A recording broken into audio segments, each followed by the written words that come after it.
Spring के online class में आपका स्वागत है। हमने कल सिलेबस डिस्कस किया था और उसमें मैंने आपको बताया था कि हम राजस्थान का जो सिलेबस है, राजस्थान जीके का जो सिलेबस है, उसको किस किस प्रकार से पढ़ेंगे। मैंने आपको ये भी बताया था कि उसमें हम दो पोर्शन देखेंगे, एक तो राजस्थान की हिस्ट्री वाला पोर्शन देखेंगे और एक राजस्थान के कल्चर वाला पोर्शन देखेंगे। जब हम हिस्ट्री को पढ़ते हैं वापस, तो हिस्ट्री को, राजस्थान की हिस्ट्री को फिर कई भागों में बांट के पढ़ते हैं। कल वाले वीडियो में मैंने वो भी बताया था आपको कि हम उसमें एक एंशियंट हिस्ट्री पढ़ेंगे, एक मिडिवल हिस्ट्री पढ़ेंगे, एक उसके अंदर मॉडर्न हिस्ट्री पढ़ेंगे। ये भी आपको बताया था कि जो एंशियंट हिस्ट्री होगी उसके अंदर जो अपने प्राचीन काल में राजस्थान के अंदर एंशियंट हिस्ट्री में अपने राजस्थान में कौन कौन सी साइट्स यहाँ पर मिली थी, उनकी जानकारी हम प्राप्त करते हैं। जैसे कालीबंगा हुई, आहड़ थी, अपने यहाँ पे बेराट थी, अपने माध्यमिका से क्या मिला है, नोह से क्या मिला है, रंग महल से क्या मिला है, वो सारी बातें उसके अंतर्गत अपने पढ़ते हैं। वो जो एंशियंट हिस्ट्री है उसका रिटर्न एविडेंस अपने पास में ज्यादा नहीं है। उसके जो भी एविडेंस अपने को मिले, वो जो पूरा तत्व है, जो आर्कियोलॉजिकल एविडेंस अपने को मिलते हैं, वो मिले अपने को। पर जो अपनी मिडिवल हिस्ट्री है, मिडिवल हिस्ट्री का अपने पास में खूब एक बड़ा सा पोर्शन पड़ा है और इतना ज्यादा रिटर्न एविडेंस उसका मिलता है कि अपनी मिडिवल हिस्ट्री खूब लंबी चौड़ी सी हो जाती है। मैं और अच्छे शब्दों में कहूं तो जब हम एंशियंट इंडिया की हिस्ट्री पढ़ते हैं, प्राचीन भारत का इतिहास पढ़ते हैं, तो उसमें राजस्थान का नाम भी नहीं आता। गिना चुना इक्का दुक्का जगह, 5-7 जगह कोई उसका नाम आ जाता है, बस इतना खत्म। लेकिन तो मैं उसको दूसरे शब्दों में ये भी बोल सकता हूं कि जब एंशियंट इंडिया पढ़ो, तब यदि राजस्थान को निकाल दो तो भी पार पड़ जाए। पर जब मिडिवल इंडिया पढ़ते हो, मध्यकाल भारत का इतिहास पढ़ते हो, और उसमें से यदि आप राजस्थान वाली हिस्ट्री निकाल देते हो, तो उसके बाद उनके पास कुछ भी नहीं बचता है। कि आप अकबर को बिना राणा प्रताप के नहीं पढ़ सकते, आप औरंगजेब को राज सिंह और दुर्गादास राठौड़ के बिना नहीं पढ़ सकते, आप अलाउद्दीन खिलजी को हमीर, रतन सिंह और कानड़देव सोनगरा के बिना नहीं पढ़ सकते। तो मिडिवल हिस्ट्री है और राजस्थान की खूब रिच है, उसके खूब सारे एविडेंस अपने को मिले। अब उस एविडेंस के आधार पर अपनी जो हिस्ट्री बनती है, तब हमने पाया उसके अंदर कि उसमें अलग अलग देशों का इतिहास है। उन देशों को उस टाइम अपने बोलते थे प्रिंसली स्टेट। आप उनको देश कह दो, आप उनको राज्य कह दो, उस समय के प्रांत कह दो, क्योंकि प्रिंस हुआ करते थे वहां पर, इसलिए उनको आप प्रिंसली स्टेट्स कह दो। अलग अलग डायनेस्टीज हुआ करती थी, कोई गोहिल डायनेस्टी है, कोई राठौर डायनेस्टी है, चौहान डायनेस्टी है, प्रतिहार डायनेस्टी है। अलग अलग डायनेस्टीज का इतिहास पढ़ते हैं। आज हम जो शुरू करेंगे वो उन्हीं डायनेस्टीज का इतिहास हम शुरू करेंगे। आप ज्यादातर लोग जानते होंगे कि अपने राजस्थान में जब भी डायनेस्टीज की बात आती है, जब भी प्रिंसली स्टेट की बात आती है, तो सबसे बड़ा प्रिंसली स्टेट या जो सबसे अच्छे इतिहास वाला जो प्रिंसली स्टेट्स है, वो यदि कोई माना जाए तो अपने दिमाग में स्वतः मेवाड़ का नाम आ जाता है। और हमें कुंभा, सांगा, प्रताप, ऐसे खूब सारे नाम हैं जिनसे हम फेमिलियर होते हैं, जिनके बारे में हमने तीसरी क्लास से लेकर 10वीं क्लास तक कुछ ना कुछ, कोई ना कोई भाग उनका किसी ना किसी रूप के अंदर पढ़ा हुआ होता है। इसलिए चूंकि हम उससे फेमिलियर है, चूंकि वो थोड़ा लंबा चौड़ा सा इतिहास है, थोड़ा ज्यादा इतिहास है, तो वहां से हम शुरू करते हैं। एक मिडिवल हिस्ट्री शुरू करने का एक दूसरा बड़ा रीजन ये और है कि अपनी जो कल्चर पूरी है वो मिडिवल हिस्ट्री पे डिपेंड करती है। कि भाई कल्चर में क्या आएगा, कल हमने बताया था कि कल्चर के अंदर क्या आएगा। तो कल्चर में फोर्ट्स किसने बनवाए, टेम्पल्स किसने बनवाए, उनके आर्किटेक्चर क्या है, पेंटिंग्स किसने बनवाई, हैंडीक्राफ्ट्स का विकास कैसे कैसे हुआ था, इन सब चीजों के बारे में पढ़ते हैं। ये सब राजस्थान में किसने करवाया, सारा राजा महाराजाओं ने करवाया। राजा महाराजाओं की हिस्ट्री किसमें पढ़ते हैं, तो मिडिवल के अंदर पढ़ते हैं। तो वो जो हिस्ट्री कल्चर वाला पोर्शन जो हिस्ट्री से जुड़ के पढ़ा जाता है, वो मिडिवल के अंदर ही आता है। इसलिए ये जब हम पढ़ेंगे तो इससे कल्चर पढ़ने में भी हमको मदद मिलेगी। तो यहाँ पर खूब सारी चीजें हम देखेंगे। तो आज जो हम हिस्ट्री देखेंगे वो मेवाड़ की हिस्ट्री देखेंगे, मेवाड़ का इतिहास हम देखेंगे। अब मेवाड़ के इतिहास में हम बात करते हैं कि इसमें क्या था क्या नहीं था। तो मेवाड़ के इतिहास में तो सबसे पहले तो जब कोई एक मैं वर्ड बोलता हूं, कि मैंने एक वर्ड बोला मेवाड़, आपके दिमाग में ऐसा होता है, एक चीज आती है कि मेवाड़ क्या, आखिर राजस्थान का वो कौन सा भूभाग है जिसे हम मेवाड़ कह सकते। सामान्यतः मैं जब आपसे पूछ लूं तो आपके दिमाग में आएगा कि सर चित्तौड़गढ़, चित्तौड़गढ़ का आसपास का जो इलाका था वो मेवाड़ हुआ करता था एग्जैक्टली। और आपको मैं डीप में जाके पूछूंगा नहीं यार और बताओ थोड़ा, तो आप कहोगे सर उदयपुर, उदयपुर वाला और मान लो। आप में से कोई मेवाड़ का होगा तो वो कहेगा नहीं यार हमारे तो राजसमंद भी उसी के अंदर आया करता था, हम भीलवाड़ा को भी उसी के अंदर शामिल कर लेते हैं। फिर कोई कहेगा कि सर जो प्रतापगढ़ है वो तो चित्तौड़गढ़ से टूट के ही तो बना, चित्तौड़गढ़ की कुछ तहसीलें उसके अंदर डाली गई थी, उदयपुर की कुछ तहसीलें डाली गई थी उसके अंदर, तो उसको भी शामिल कर लो। तो हम उसको भी शामिल कर सकते हैं। कुल मिला के जो अपने दक्षिणी राजस्थान के ये कुछ जिले हैं, इनको हम मेवाड़ के अंदर शामिल कर सकते हैं। तो कौन कौन से जिले, तो वो जब जिले देखेंगे तो जो हमने बोले यही जिले, कि आप उसके अंदर चित्तौड़ ले सकते हो, आप उसमें उदयपुर लीजिए, राजसमंद, भीलवाड़ा और प्रतापगढ़। ये वाला जो भूभाग था ये अपने मेवाड़ के अंदर आया करता था। आप आगे देखेंगे भी कि जब तक हमारे मेवाड़ की क्लासेज चलेगी तब तक कोई भी जो स्थान आएगा वो इन जिलों से संबंधित होगा। हिस्ट्री में सबसे बड़ी समस्या है कि जब भी कोई जगह आती है, जब भी कोई युद्ध आता है, जब भी कोई राजा का एक जगह से दूसरी जगह जाना होता है, हमारे दिमाग में सबसे पहले आता है कि ये जगह है कहाँ, ये जो काम हुआ था ये कब हुआ था। मतलब दो चीजें, एक तो कहाँ वाला और एक कब वाली चीज होती है। तो आप नोटिस करना कि मेवाड़ की जब हम बात करेंगे तो कहाँ की मैं जब भी बात करूंगा कि ये जगह कहाँ पे है, तो या चित्तौड़ में होगी, या उदयपुर में होगी, या राजसमंद में होगी, या भीलवाड़ा में होगी, या प्रतापगढ़ के अंदर होगी। ये मेवाड़ का बड़ा बड़ा सा पोर्शन है। ये बात बताने के पीछे एक लॉजिक और थोड़ा सा ध्यान रखना। जब मेवाड़ बताओ तो अक्सर हम क्या करते हैं कि जो पश्चिमी राजस्थान के लोग होते हैं या जो पूर्वी राजस्थान वाले होते हैं, हम ज्यादातर दक्षिण राजस्थान के बारे में जानते नहीं, या जो दक्षिण वाले हैं वो पूर्व के बारे में थोड़ा कम जानते हैं, सीधी सी बात। तो हमसे किसी से पूछा जाएगा यार मेवाड़ में क्या आता है, और स्टूडेंट अपनी रो में बताना शुरू करता है और कहते सर उदयपुर, चित्तौड़गढ़, राजसमंद, भीलवाड़ा, प्रतापगढ़, डूंगरपुर, बांसवाड़ा, खूब ही आगे निकल जाता है। बस वो थोड़ा ध्यान रहे कि डूंगरपुर बांसवाड़ा को इसके अंदर शामिल मत करना, ये वाला पोर्शन अलग से अपना। हम जब डूंगरपुर बांसवाड़ा पढ़ेंगे अलग से तो मैं इनके बारे में और बता दूंगा, पर डूंगरपुर बांसवाड़ा वाला जो पोर्शन है, मैं अभी थोड़ी सी बात करूं तो इसको अपने राजस्थान में एक अलग टर्म बोलते हैं, इसको बोलते हैं वागड़। याद रखना, आगे खूब सारा काम आएगा। कई जगह ये क्वेश्चन पूछा जाता है कि वागड़ में कौन कौन से क्षेत्र शामिल होते हैं, तो वागड़ में डूंगरपुर और बांसवाड़ा शामिल होते हैं। हम आगे और पढ़ेंगे कि वागड़ी भाषा कहाँ बोली जाती है, तो जो वागड़ होगा उसी के अंदर वागड़ी भाषा होगी। तो वागड़ी भाषा कहाँ होगी, तो डूंगरपुर बांसवाड़ा के अंदर होगी।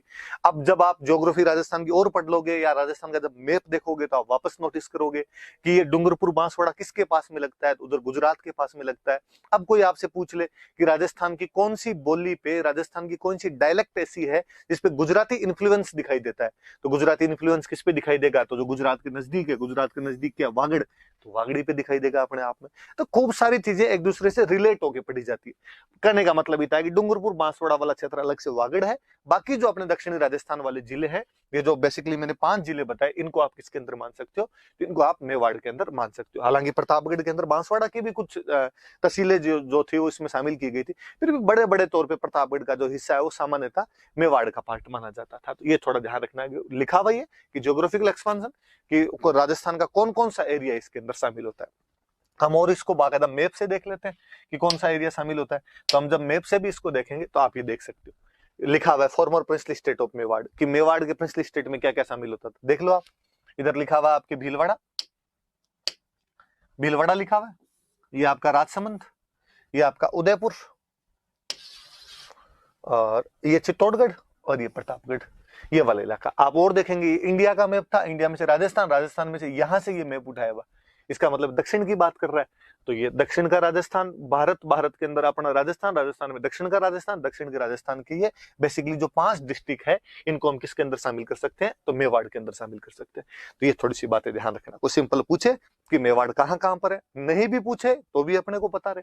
और फिर मैं एक और बात बताऊं, राजस्थान जीके एक ऐसा सब्जेक्ट है जो अक्सर कई सब्जेक्ट में आप यूं पढ़ोगे ये तो यार प्री में आता है, मेंस में नहीं आएगा, या ये मेंस में आता है, प्री में नहीं आएगा। ये एक ऐसा सब्जेक्ट है जो आपके प्री में आता है, मेंस में आता है, इंटरव्यू तक पीछा नहीं छोड़ता। और इंटरव्यू में तो सबसे अधिक पूछा ही जाता है। रीजन भी है उसका, अपने आरपीसी के अंदर जो भी कोई मेंबर बैठेगा वो आपसे चाहेगा कि आप राजस्थान के भूभाग से तो कम से कम परिचित हो, या पूरे राजस्थान से नहीं तो कम से कम आप जिस क्षेत्र से बिलोंग करते हो उससे तो परिचित हो। और क्योंकि मेवाड़ अपने राजस्थान के अंदर हिस्टोरिकली ज्यादा रिच रहा है, इसलिए मेवाड़ की हिस्ट्री ज्यादा पूछी जाती है। इसलिए कोई उठा के आपसे वहां से मेवाड़ की क्वेश्चन पूछ लेगा, मेवाड़ का क्षेत्र पूछ लेगा, उसका ज्योग्राफिकल एक्सपांशन पूछ लेगा, ये क्षेत्र कौन से आते थे, कौन से नहीं आते थे, ये पूछ लेगा। तो सारी बातें अपने को पता होनी चाहिए, मैंने बता दिया आपको इसकी। चलिए इसमें आगे बढ़ते हैं अपने। इसमें जब आगे अपने बढ़ेंगे तो आगे इसके अंदर लिखा हुआ था कि मेवाड़ के प्राचीन नाम, एंशिएंट नेम्स ऑफ मेवाड़। तो बात है कि क्या आज जिसको हम मेवाड़ कहते हैं इसको पहले भी मेवाड़ी बोलते थे, या पहले कुछ और नाम हुआ करता था, ये वाला क्वेश्चन बनता है, खूब बार पूछा हुआ क्वेश्चन है। तो कहा कि नहीं साहब, पहले इसको मेवाड़ नहीं बोलते थे। तो क्या कहते थे कि पहले इसका नाम हुआ करता था मेदपाट, मेदपाट नाम था इसका, और मेदपाट का अपभ्रंश होते होते धीरे धीरे मेवाड़ बन गया।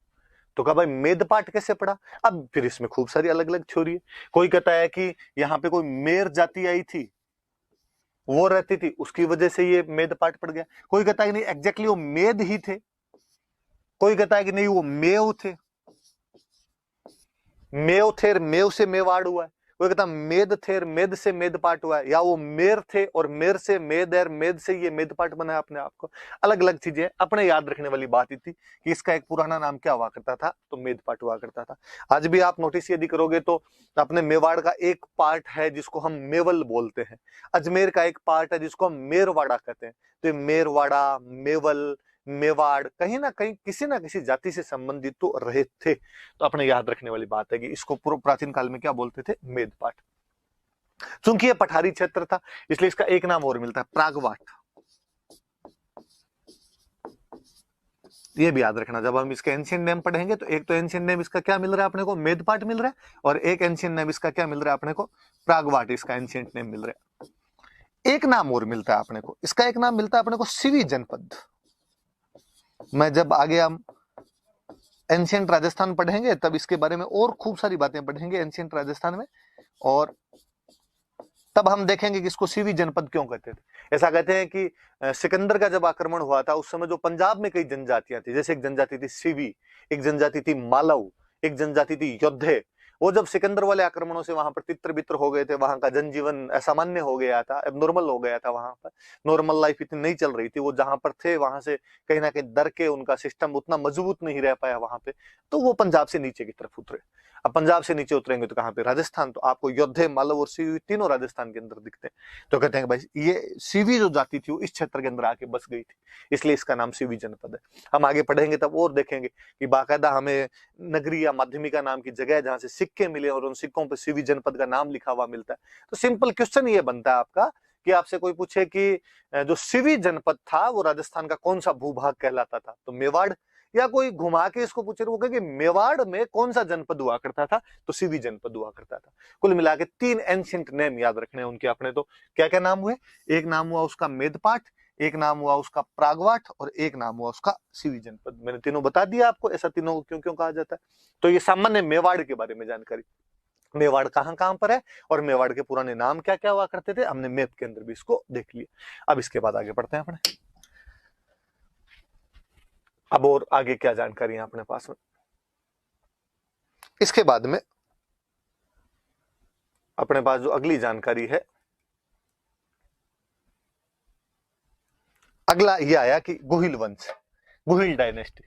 कि डायनेस्टी करने का मतलब, वंश करने का मतलब हुआ कि मैंने कहा कि रियासत, रियासत का मतलब राजा, तो राजा का कोई ना कोई एक डायनेस्टी होती है, कोई ना कोई एक वंश होता है। तो कौन से वंश के थे, कौन सी डायनेस्टी के थे, तो फिर किसी ने कहा कि जो मेवाड़ वाले राजा थे वो गुहिल वंश के थे, गुहिल वंश के लोग हुआ करते थे। तो एक तो सिंपल सी ये क्वेश्चन बन गया अपने आप में कि गुहिल वंश का राजस्थान में अधिकार कहां पे था, तो हम कह देंगे मेवाड़ में था। या कोई पूछे मेवाड़ में कौन से राजवंश का शासन था, तो हम कहेंगे गुहिल डायनेस्टी थी। पर फिर इसके बारे में बात है, ये कौन थे गुहिल, कहां से आए थे, खूब सारी थ्योरीज, खूब सारी कहानियां, इतिहास अपने आप में कहानियों का विषय है। खूब इतिहासकार अपने अपने तरीके से दिमाग लगाते हैं, वो अलग अलग बातें बताते हैं।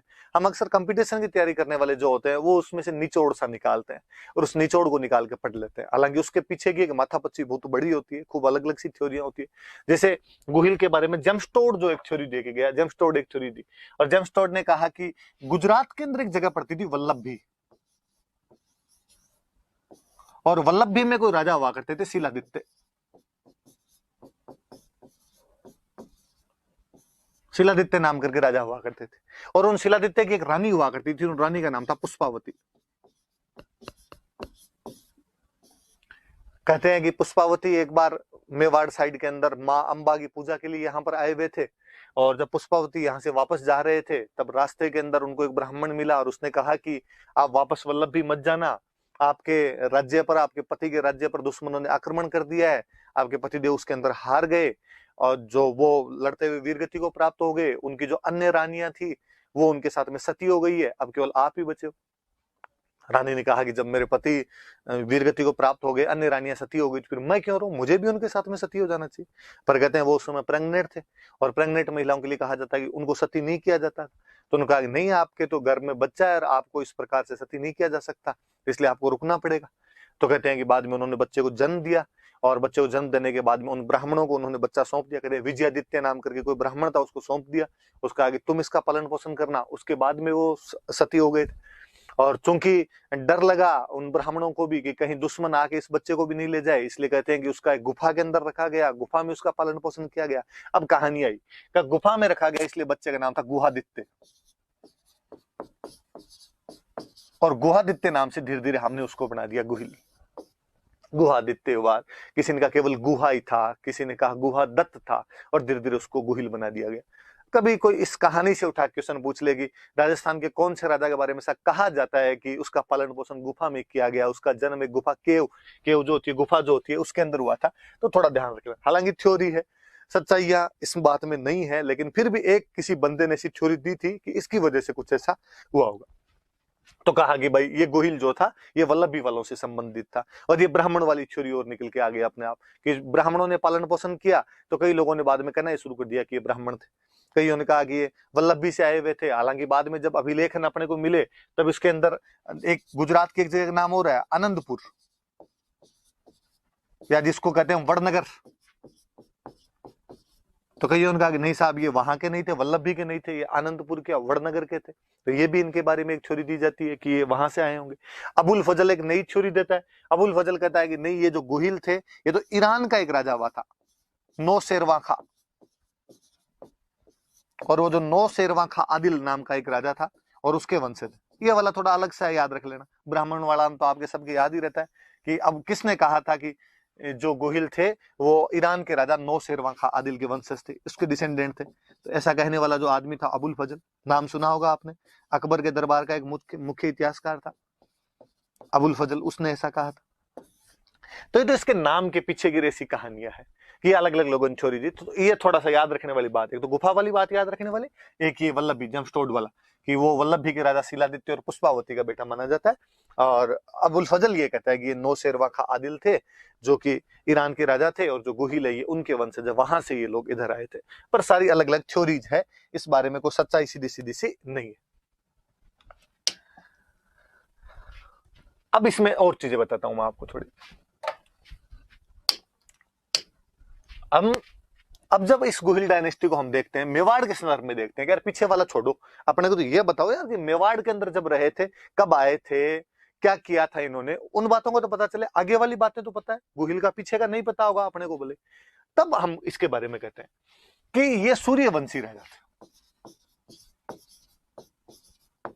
क्योंकि आगे के इनके जो भी अभिलेख मिले हैं उसके अंदर इन्होंने खुद को सूर्यवंशी हिंदू गाया। अपने यहाँ पे ये भी एक विशेषता थी, अपने राजा महाराजा खुद को या तो सूर्य से जोड़ते थे या चंद्रमा से जोड़ते थे, इसलिए या तो कोई सूर्यवंशी मिलेगा या चंद्रवंशी मिलेगा। और ऐसा राजा महाराजा उनमें सामान्य लोग, आप भी घर से पूछ लोगे, दादाजी दादी से पूछोगे कि अपना वंश कौन सा है, तो आपको बता देंगे या तो सूर्यवंशी कहेंगे या वो चंद्रवंशी कहेंगे। ऐसा सबके साथ माइथोलॉजी के साथ चीजें जुड़ी हुई, हिस्ट्री अपने आप में इन्होंने भी जोड़ दी।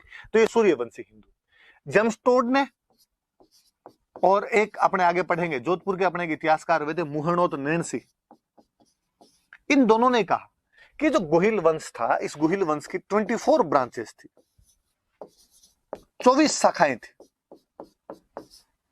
कितनी ब्रांच थी ये याद रखने वाली बात है। कोई पूछ ले कि गोहिल वंश की कितनी शाखाएं थी, तो 24 शाखाएं हुई थी इसकी।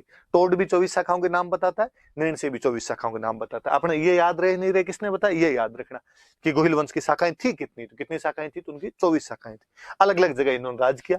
जैसे हम आगे पढ़ेंगे धीरे धीरे, हम पढ़ रहे हैं मेवाड़ में जिनका राज था। मैं आगे बताऊंगा आपको वागड़, मैंने अभी बताया था वागड़ में क्या आता है, डूंगरपुर बांसवाड़ा, इसके अंदर भी इनका राज रहा था। हम आगे और पढ़ेंगे इनके बारे में कि अपने जयपुर के पास में एक जगह पड़ती है चाकसू, तो इस चाकसू को पहले बोलते थे चाटसू, यहां पर भी इनका शासन रहा है। कोई गुजरात में कोई जगह पड़ती है कल्याणपुर,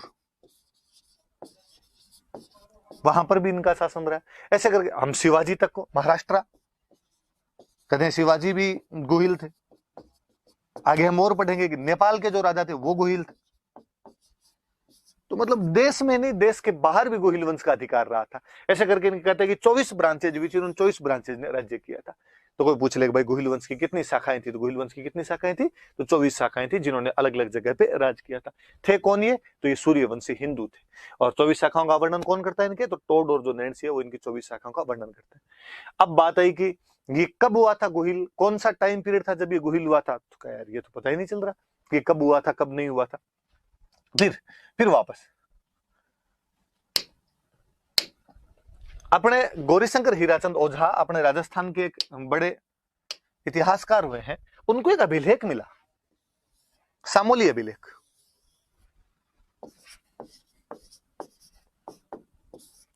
सिक्स 46 एडी का एक अभिलेख मिलता है सामोली, उदयपुर के अंदर जगह पड़ती है।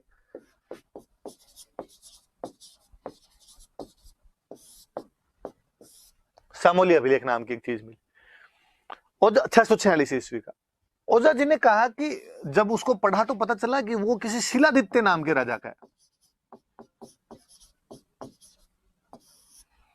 शिलादित्य कौन था, का शिलादित्य गोहिल का 5वां वंशज था। कि गोहिल हुआ, गोहिल के बाद में जो राजा हुआ वो राजा हो गया भोज, भोज के बाद में जो राजा हुआ वो राजा था महेंद्र, महेंद्र के बाद में जो राजा हुआ वो था नाग, और नाग के बाद में जो 5वां राजा हुआ था वो था शिलादित्य।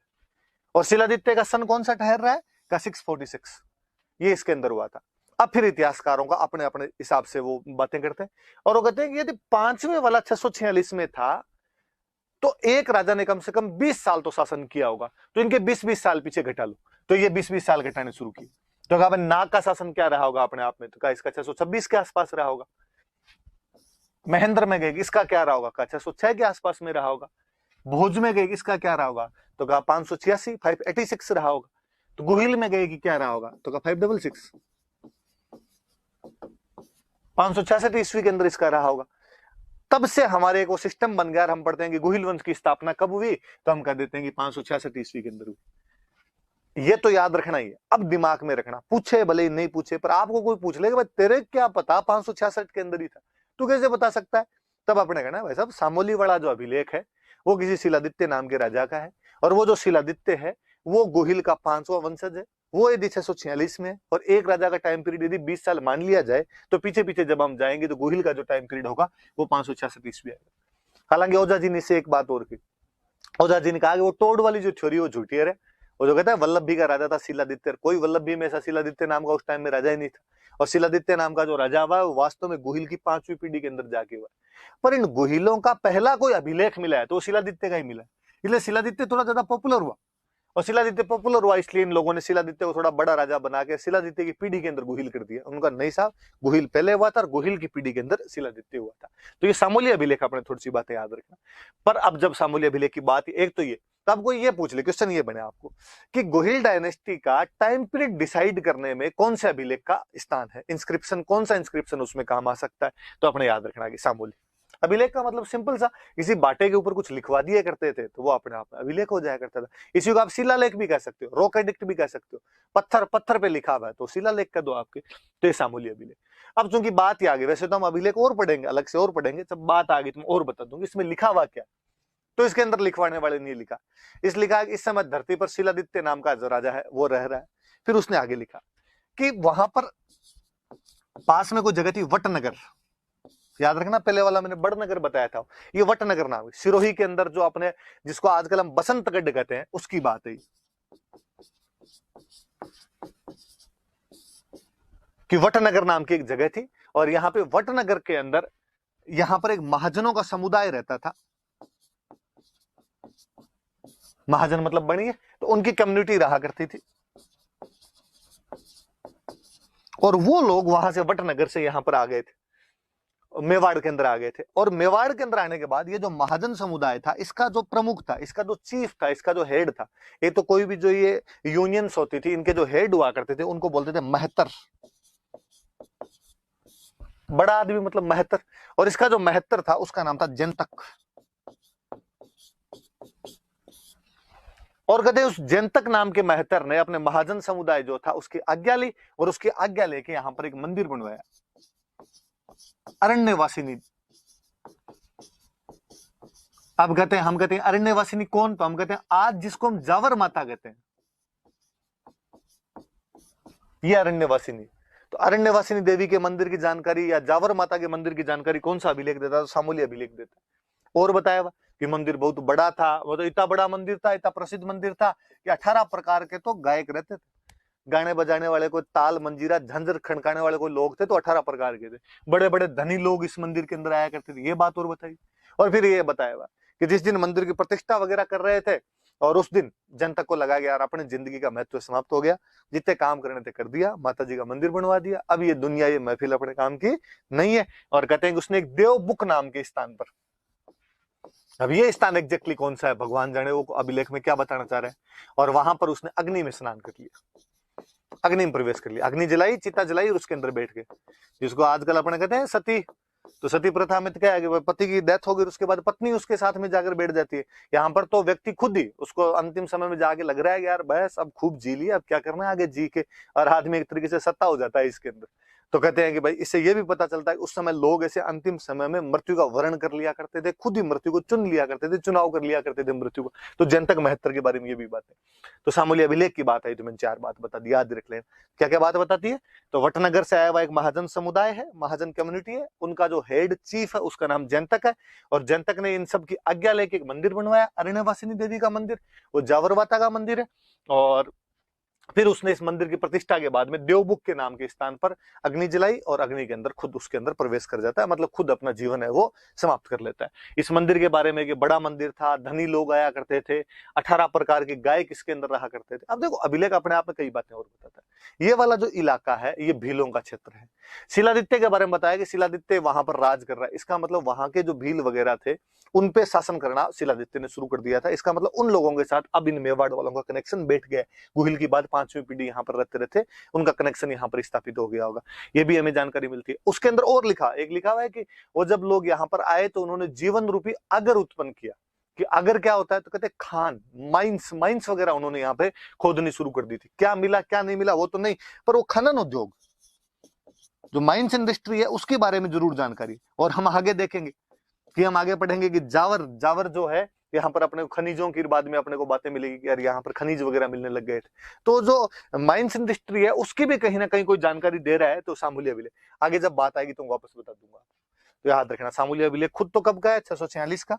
सबसे महत्वपूर्ण यूज तो इसका क्या है, इंपॉर्टेंट यूज क्या है? तो ये गुहिल डायनेस्टी का जो काल क्रम है, उनका जो टाइम पीरियड है वो डिसाइड करता है। कैसे डिसाइड करता है मैंने बता दिया। तो गुहिल डायनेस्टी का टाइम पीरियड क्या निकल के आया? तो 566 ईस्वी निकल के आया। वैसे अभिलेख क्या कहता है? तो कहता है वटनगर से एक महाजन समुदाय आया, उनका मुखिया जनतक है, जनतक ने यहाँ पे अरण्यवासिनी देवी का मंदिर बनवाया जिसको आजकल अपने जावर माता कहते हैं। बड़ी बड़ी सी बातें। और फिर उसने देवबुक नाम के स्थान पर अग्नि में प्रवेश कर लिया था। ये वाली सारी बातें। इसका मतलब एक डायनेस्टी का शासन चलता आ रहा था, उसमें एक बड़ा राजा शिलादित्य और शिलादित्य के टाइम में ये काम हो गए। तो याद रखना शिलादित्य कब क्या हुआ है अपने आप में। अब इसके बाद और बताऊं, देखो इसके एक बात और सुनो। फिर इसके बाद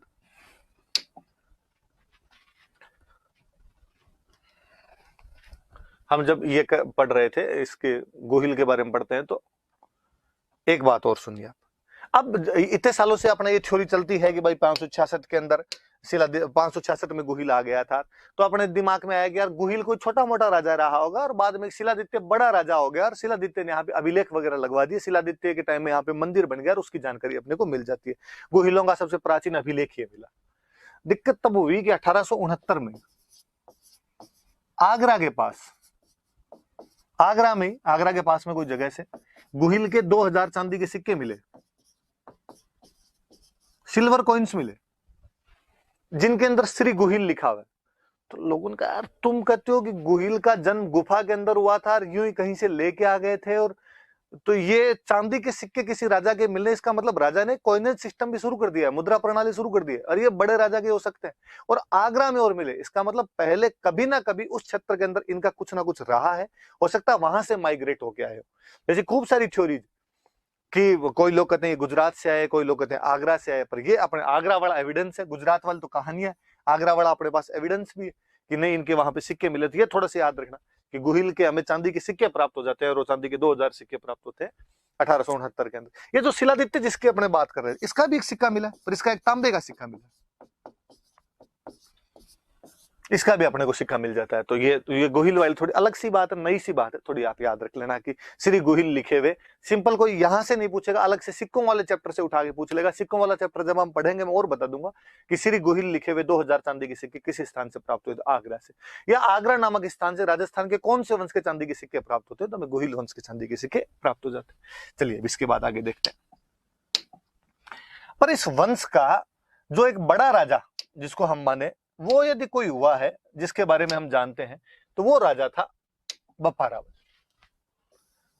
बप्पा रावल नाम करके कोई बंदा हुआ, और ये इस वंश का एक बड़ा राजा है।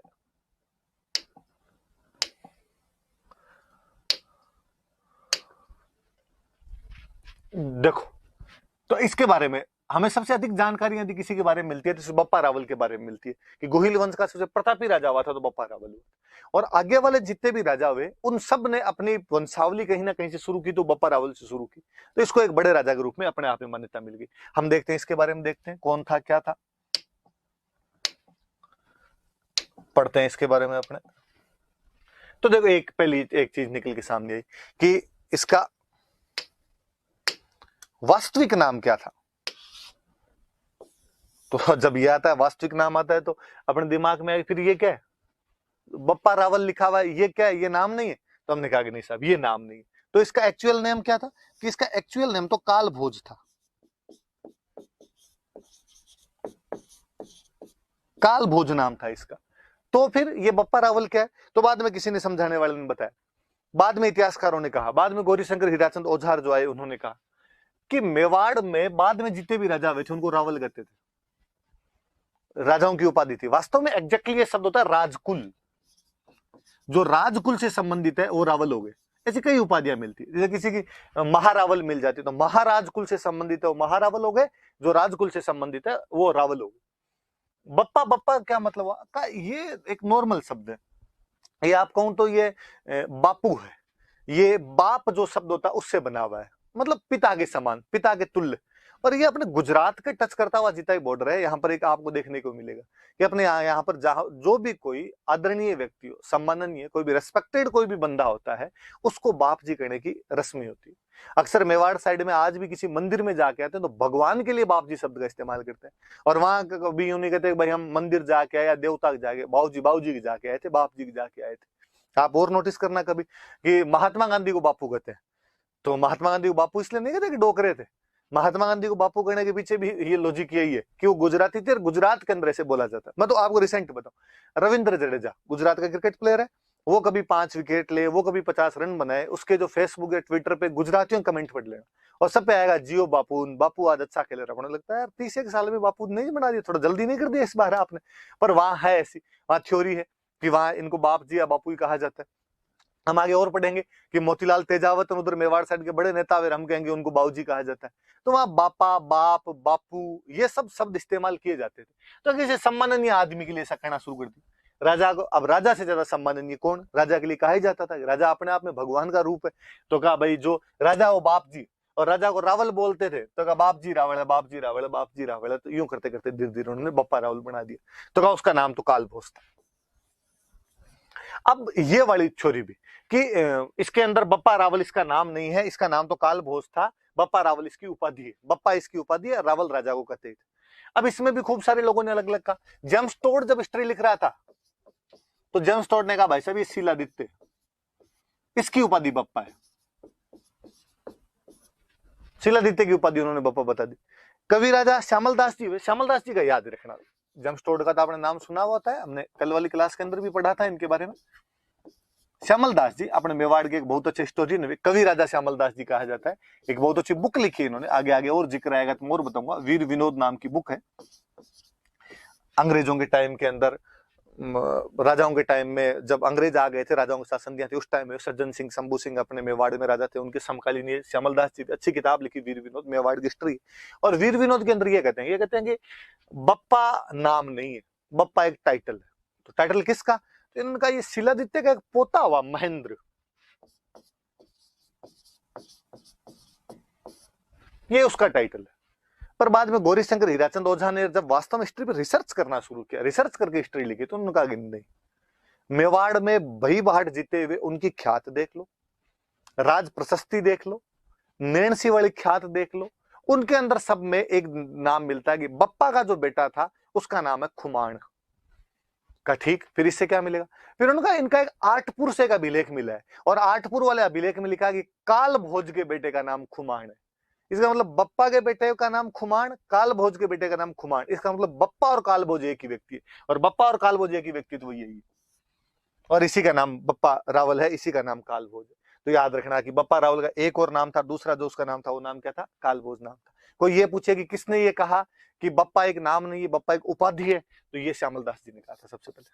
श्यामल दास जी की लिखी हुई बात है। अपने आजकल तो शायद 10th या 12th वाली बुक के अंदर और दी हुई है, तो सवाल पूछने की संभावना और बढ़ जाती है, तो ध्यान रख लेना।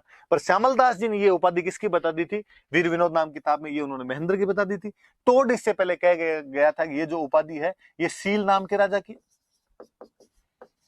जो शिलादित्य हमने पढ़ा था उसकी उपाधि है। और हमारे जो ओझा जी हैं, ओझा जी ने ये उनका कहा है, तो ये थोड़ा ध्यान रखना कि किसने इनका नामकरण किया है या किसने इनके बारे में ये कहा है। तो गौरी शंकर हीराचंद ओझा नाम करके अपने राजस्थान में एक हिस्टोरियन हुए हैं, आजादी वाले साल में डेथ हो गई थी, वो शानदार हिस्टोरियन हुए, और राजस्थान की हिस्ट्री को सबसे पहले, भले ही वैसे जेम्स टोड ने कंक्लूड किया था, लेकिन रिसर्च के आधार पर, आधुनिक जो शोध हुए उनके आधार पर यदि किसी ने कंक्लूड करने का प्रयास किया था तो वो अपने ओझा जी थे। तो ओझा जी ने इसके बारे में ये बात बताई, तो ये थोड़ी याद रख लेना आप बात। इसके बाद में और आगे बढ़ते हैं अपने, इसके बाद आगे चलते हैं। तो ये तो आ गया भाई वास्तविक नाम क्या था, तो हमने बता दिया भाई काल भोज इसका वास्तविक नाम था। अब दूसरी बात है कि विक्ट्री कैंपेन, कि इस बंदे ने कहां कहां लड़ाइयां की थी, कहां कहां पे रहा था, ये बातें तो वापस का कि पहले ये पता लगाओ था कौन ये। तो फिर कईयों ने कहानी सुनानी शुरू की, और कईयों ने कहा कि एक ऋषि हुआ करते थे हारित, सेंट हारित थे,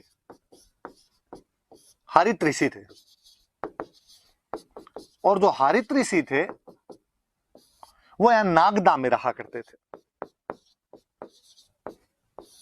उदयपुर के अंदर एक नागदा नाम की जगह है, और वो नागदा के अंदर रहा करते थे। और ऐसा कहा गया कि बापा रावल जो था वो उनकी गायें चराया करता था। हरित ऋषि जो थे वो महादेव जी के भक्त थे, और बापा रावल उनके वहां पे रहता था, वो गायें वायें रखते होंगे तो उनकी गायें चराया करता था। फाइनली जब हरित ऋषि का अंतिम टाइम आया तो उन्होंने बापा रावल को पूछा कि मांग, जो मांगेगा वो मिल जाएगा। बापा रावल ने कहा कि यार थोड़ा ढंग से जुगाड़ कर दो रहने खाने पीने का, तो मेरा थोड़ा ठीक हो जाए। और कहते हैं कि हरित ऋषि ने वहां पर एक देवी हुआ करते थे राठासन,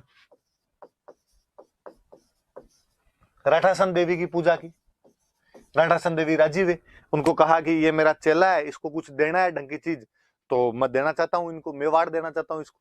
राठासन माता ने कहा मेरे पास नहीं है, इसके लिए तो फिर थोड़ा और तपस्या करनी पड़ेगी। और किसकी? तो महादेव की तपस्या कर। उनका महादेव का तो मैं भक्त हूँ, तो बस उनको राजी कर। तो कहते हैं उन्होंने महादेव को राजी किया, और महादेव को राजी किया, और महादेव का भाई मेरे चेले को ऐसे ऐसे मेवाड़ का राज्य देना है। महादेव जी ने उनको हाँ बदली, हाँ बदली, तो कहते हैं कि उनको राज्य मिल गया। तो अपने सिंपल अपने कोई पूछ ले कि भाई बापा रावल को मेवाड़ का राज्य किसके आशीर्वाद से प्राप्त हुआ, तो हरित ऋषि के आशीर्वाद से प्राप्त हुआ। देवी के नाम वगैरह याद रहे नहीं रहे, ये याद रखना कि किसके आशीर्वाद से मेवाड़ का राज्य प्राप्त हुआ, तो हरित ऋषि के आशीर्वाद से मेवाड़ का राज्य प्राप्त हुआ था। किसको? तो बप्पा रावल को हुआ था। ये उनकी गायें चराया करता था, कहा जाता है। कुल मिला उनका शिष्य था, उनका फॉलोवर था ये बंदा, हरित ऋषि का फॉलोवर था, ये थोड़ा याद रख लेना। अब तो फिर बात आई कि ये तो नागदा के अंदर रह रहे थे, तो मेवाड़ का राज्य मतलब क्या मिला इनको, तो कहा इनको चित्तौड़ मिला। तो फिर क्वेश्चन बना, तो फिर चित्तौड़ का राजा कौन है? उस समय चित्तौड़ का राजा कौन था? तो फिर अपने को फिर जब अभिलेख वगैरह आगे देखते हैं तो पता चलता है कि चित्तौड़ में उस समय एक राजा था मान मोरी, और हम कहते हैं मोरी मौर्य है। चंद्रगुप्त मौर्य, अशोक मौर्य जो हुए थे उनकी कोई एक ब्रांच यहाँ पे रहती होगी, और वो लोग यहाँ पे रहते होंगे। ये वहां पे राजा हुआ करता था, चित्तौड़ का राजा हुआ करता है। और कहते हैं कि बापा रावल ने इस पर हमला किया, मान मौर्य पर हमला किया, और मान मौर्य पर हमला करके उससे चित्तौड़ छीन लिया था। ये घटना है 734 की, 734। ये याद रखना, ये कोई पूछ लेगा कि बापा रावल ने चित्तौड़ का किला किससे छीना था, तो मान मौर्य से छीना था। कब छीन लिया था? तो 734 AD में छीन लिया था। किसके आशीर्वाद से छीन लिया था? तो हरित ऋषि जो थे, हरित ऋषि के आशीर्वाद से छीन लिया था। ये तमाम बातें याद रखनी। अब वो भले उसने वो छीन लिया था, वो वहां का चित्तौड़ उसने अपने कब्जे में ले लिया, पर चूंकि वो नागदा के अंदर रहा करते थे, इसलिए उसने कहा अपनी राजधानी जो नागदा है राजधानी अपने चित्तौड़ नहीं बनाएंगे, राजधानी तो नागदा ही रखेंगे। तो उसने राजधानी तो अपनी कौन सी रख ली, नागदा ही रख ली। अब चूंकि हरित ऋषि का शिष्य था, हरित ऋषि महादेव जी के भक्त थे, तो उसने कहा फिर मैं यहाँ पे नागदा में महादेव जी का मंदिर बनवाऊंगा। और कहते हैं कि उसने यहाँ पे एकलिंग जी का मंदिर बनवाया। एकलिंग जी कौन, तो एकलिंग जी भगवान महादेव, भगवान शंकर, भगवान शिव, बम बम बोले जो एकलिंग जी, तो उनका मंदिर यहाँ पर बनवा दिया। कहते कौन सी जगह वो एग्जैक्टली, तो एकलिंग जी का मंदिर बनवाया। भगवान शंकर कहाँ रहते हैं, तो हम कहते हैं कैलाश पर्वत पे रहते हैं। तो नागदा के पास में जो एग्जैक्टली वो जगह, उसका नाम ही पड़ गया कैलाशपुरी, कि कैलाशपुरी नाम की जगह पर उन्होंने ये मंदिर बनवाया था। तो कैलाशपुरी ऑप्शन में है तो भी सही मान लेना, और नागदा ऑप्शन में है तो भी सही मान लेना। है कहां पे जगह ये याद रखना, तो ये जगह उदयपुर के अंदर आपकी पड़ती है, वहां पर इन्होंने एकलिंग जी का मंदिर बनवाया। अब थोड़ी सी मैं एक बात पर आगे और जो, अब एकलिंग जी को बनवा दिया, बापा रावल ने मंदिर बनवाया। बापा रावल इस वंश का प्रतापी राजा हुआ। उसके बाद वालों ने सबने अपने आप को बापा रावल के वंशज बताया। बापा रावल जब उनका भक्त था तो आगे वाले भी उनके भक्त थे, और भक्त भी कितने बड़े कि इन्होंने कहना शुरू किया कि राजा हम नहीं है। कोई जाके पूछता मेवाड़ के राजा से कि आप मेवाड़ के राजा हो गए, नहीं नहीं साहब क्या बात कर दी आपने, हम कोई मेवाड़ के राजा नहीं। तो मेवाड़ का राजा कौन है, मेवाड़ का राजा एकलिंग जी। मेवाड़ का राजा तो भगवान शंकर महादेव जी। तो तुम यहाँ क्या कर रहे हो फिर बैठे बैठे, कहा हम तो उनके प्रधानमंत्री हैं, उन्होंने हमें काम दिया थोड़ा, और हम तो काम कर रहे हैं वैसा बाकी। और उन्होंने अपने आप को पीएम करना शुरू कर दिया, एकलिंग जी का पीएम करना शुरू कर दिया। और पीएम को उस टाइम बोलते थे दीवान। इसलिए ये याद रखना, कोई आपसे पूछेगा कि मेवाड़ के जो राजा थे उनको किसका दीवान माना जाता था, किसका प्रधानमंत्री माना जाता था, किसके नाम से शासन किया करते थे, तो एकलिंग जी के नाम से शासन किया करते थे। अब सुनो आगे बात यह है कि ये केवल मेवाड़ के राजाओं में नहीं था, ये भारत में तमाम जगह परंपरा थी। और अपने यहाँ पे कोई भी राजा खुद को राजा मानता ही नहीं था, और हमेशा ये कहता था कि मैं भगवान के नाम से शासन कर रहा हूं। जैसे जयपुर में जो राजा थे उनसे कोई पूछता कि तुम यहाँ के राजा हो, नहीं नहीं मैं राजा नहीं। तो यहाँ के राजा जो है वो तो गोविंद देव जी भगवान। तो तुम कौन हो, तो मैं उनका दीवान। कोई बीकानेर जाता, बीकानेर जाके पूछता है राजाओं से कि तुम यहाँ के राजा हो, अरे अरे क्या बात करती है आप, मैं राजा कैसे हो सकता हूँ। तो राजा कौन है, तो राजा तो यहाँ के लक्ष्मी नाथ जी है। तो तुम कौन हो, तो मैं तो इनका दीवान। तो अपने यहाँ पे राजा हमेशा खुद को भगवान के अंतर्गत काम करने वाला, उनके मातहत काम करने वाला, उनके अंडर काम करने वाला मानते थे, अपने को उनके दीवान कहा करते थे। और दीवान का मतलब एक तरीके से प्रधानमंत्री होता है। अब ये जो बात है इसको बोलते हैं राजत्व का देवीय सिद्धांत, डिवाइन थ्योरी ऑफ किंगशिप, कि राजा अपने आप को देवीय स्वरूप मानता था, देवता का अंश खुद के अंदर माना करता था। मतलब अपने तो इवन भारत की परंपरा कितनी आगे बढ़ी होगी कि जब मुस्लिम राजा यहाँ पर आ गए थे और उन्होंने भी खुद को, कि बलबन जब यहाँ पे राजा बनता है तो वो खुद को कहता है कि मैं भाई ईश्वर की छाया हूं, वो जिल्ले इलाही कहना शुरू कर दिया था अपने आप को। आगे जब हम अकबर के बारे में पढ़ते हैं तो अकबर के बारे में अकबर कहता है फर्र अबुल फजल जब उसके बारे में लिखता था, मतलब मुस्लिम राजाओं ने भी कहीं ना कहीं सिद्धांत को अपना लिया था और अपने में देवीय स्वरूप, अपने में जो डिवाइन थ्योरी है उसको मानना शुरू कर दिया था, जो किंगशिप का सिद्धांत है उसको मानना शुरू कर दिया था। तो ये थोड़ा सा याद रख लेना आप कि ये अपने राजत्व का देवीय सिद्धांत होता है, ये डिवाइन थ्योरी ऑफ किंगशिप होती है, और इसके अंतर्गत जो राजा थे वो खुद को देवताओं का रूप मान लिया करते थे। और ये सही भी है चीज। होता क्या है कि पहले कबीले हुआ करते थे, कोई एक कबीला है जिसके अंदर सारे लोग रहते हैं, सब बराबर हैं, और अचानक उनमें से एक शक्ति बटोरता है, शक्ति बटोर राजा बन जाता है। अब जो राजा बनेगा वो टैक्स लेगा। तो टैक्स लेने की जब बारी आई तो उसने जाके अपने साथी भाई बंधु जो अब तक उसके साथ थे उनको जाके कहा कि तुम टैक्स दो, मैं तुम्हारा राजा हूं। बराबर वाले को तो कौन एक्सेप्ट कर ले, अपने से कभी नहीं। अपना कोई अचानक अपना साथी कोई इतना बड़ा बन जाए तो अपने को यूं फील होने लग जाता है कि यार तो इतना बड़ा आदमी थोड़े हो गए, और बराबर वाले उसको मानते नहीं तो कोई टैक्स नहीं दे। तो ये लोगों ने थ्योरी निकाली हुई थी कि जो यूं थोड़ा बड़ा आदमी बनता है वो बाद में अपने साथ वालों को जाग करता है। जैसे बापा रावल बना होगा तो बापा रावल ने जाग कहा होगा कि देखो भाई, वैसे तो मैं तुम्हारा साथी हूँ, मैं तुम्हारे साथ रहने वाला हूँ, पर हुआ क्या कि रात मेरे सपने में भगवान शिव जी आए, और भगवान शिव जी ने कहा कि देख बापा रावल, मत हो गया आजकल बूढ़ा यार, पार पड़ती नहीं, और पूरा संसार मुझे देखना पड़ता है, ठेठ ऑस्ट्रेलिया न्यूजीलैंड ही मैं जाके देखूं, इधर कोई युगांडा रवांडा तवांडा ही मुझे देखने पड़े, तो कम से कम यार ये मेवाड़ वाला इतना सा पोर्शन तो तू देख ले, तू मेरा भक्त है, यहाँ से तो टैक्स ले लिया कर। मैंने कहा भगवान मैं कौन होता हूँ लेने वाला। तो उन्होंने कहा कि तू तो इन लोगों से जाके टैक्स मांग ले। पर मैंने कहा ये नहीं देंगे तो कहा फिर मैं अपने आप देख लूँ। तो देख लो भाई लोगों, यदि तुम टैक्स दे रहे हो तो ठीक, नहीं दो तो तुम जानो ना महादेव जी जाने, बाकी मैं तो केवल ये टैक्स महादेव जी की तरफ से मांगने के लिए। जनता ही थोड़ी भोली हुआ करती थी उस टाइम, और जनता ने कह दिया जब साहब महादेव जी खुद इसके सपने में आ गए, खुद वो ही कह गए देने के लिए, फिर अपने देने में क्या हर्ज है। और वो लोग टैक्स वगैरह इजीली दे दिया करते थे। और धीरे धीरे थ्योरी बन गई कि राजा को देवीय रूप माना जाने लगा, ताकि लोगों का उसमें विश्वास जमा रहे, लोगों को लगे कि इस पे कोई संकट आएगा, इसका मतलब राज्य पे संकट आएगा, राज्य पे संकट आएगा तो वो जो देवता है जिसके नाम से शासन करता है वो हमारी रक्षा कर देगा। तो ये बात याद रखना, कोई इंटरव्यू वगैरह में भी पूछ ले, मेंस में भी पूछ ले, प्रीलिम्स के अंदर कोई पूछ ले, सारी बातें याद होनी चाहिए कि वो अपने को किसका दीवान मानता था, तो एकलिंग जी का दीवान मानता था। और उसने मंदिर कहाँ पे बनवाया, तो आप नागदा कर दो, कैलाशपुरी कर दो, किसका मंदिर बनवाया, तो एकलिंग जी। और थोड़ी सी याद रखना, ये एक संप्रदाय चलता है, अपने आगे संप्रदाय पढ़ेंगे तब और पढ़ लेंगे। लकुलिस, लकुलिस संप्रदाय का मंदिर है, जो शिव जी के सेक्ट हुए, शिव जी के जो संप्रदाय हुए, उनके अंदर कोई एक लकुलिस संप्रदाय हुआ। तो उन लकुलिस संप्रदाय का जो पुजारी था वो हरित ऋषि हुआ करते थे। हरित ऋषि लकुलिस संप्रदाय वाले महादेव जी को मानते थे। क्योंकि बापा रावल उनका शिष्य था, उनका फॉलोवर था, इसलिए बापा रावल ने भी उनका एकलिंग जी का यहाँ पे मंदिर बनवा दिया था। और उसने हरित ऋषि के आशीर्वाद से किसको हरा दिया था, तो मान मौर्य को हरा दिया था। कब हरा दिया था, तो 734 ईस्वी में। और किस पे कब्जा कर लिया था, चित्तौड़ पे कब्जा कर लिया। जब हम इसके विजय अभियान के बारे में पढ़ते हैं, विक्ट्री कैंपेन के बारे में पढ़ते हैं, तो एक विक्ट्री कैंपेन तो ये हुआ अपने आप के अंदर कि उसने यहाँ पे चित्तौड़ पे कब्जा किया था, मान मौर्य को रखे 734 में। और यहाँ पे नागदा उसकी राजधानी नागदा ही रखी, राजधानी चेंज नहीं की उसने, राजधानी नागदा ही थी। और नागदा के अंदर ही उसने, नागदा के पास में कैलाशपुरी नाम की जगह पे एकलिंग जी का मंदिर बनवाया। खुद को एकलिंग जी के नाम से शासन करता था, दीवान मानता था, इसलिए मेवाड़ के तमाम राजा बाद में खुद को एकलिंग जी का दीवान करते। तो और मैं आपको यदि थोड़ा सा और कर बताऊं, तो आपने कभी महाराणा प्रताप का बहुत एक फेमस सा गीत अक्सर लोगों के मोबाइल में बजता रहता है, हल्दी घाटी रो समर लड़ो वो महाराणा प्रताप कट है। उसके अंदर बाकायदा एक लाइन है, उसके अंदर आएगा कि वो एक लिंग दीवान कट है।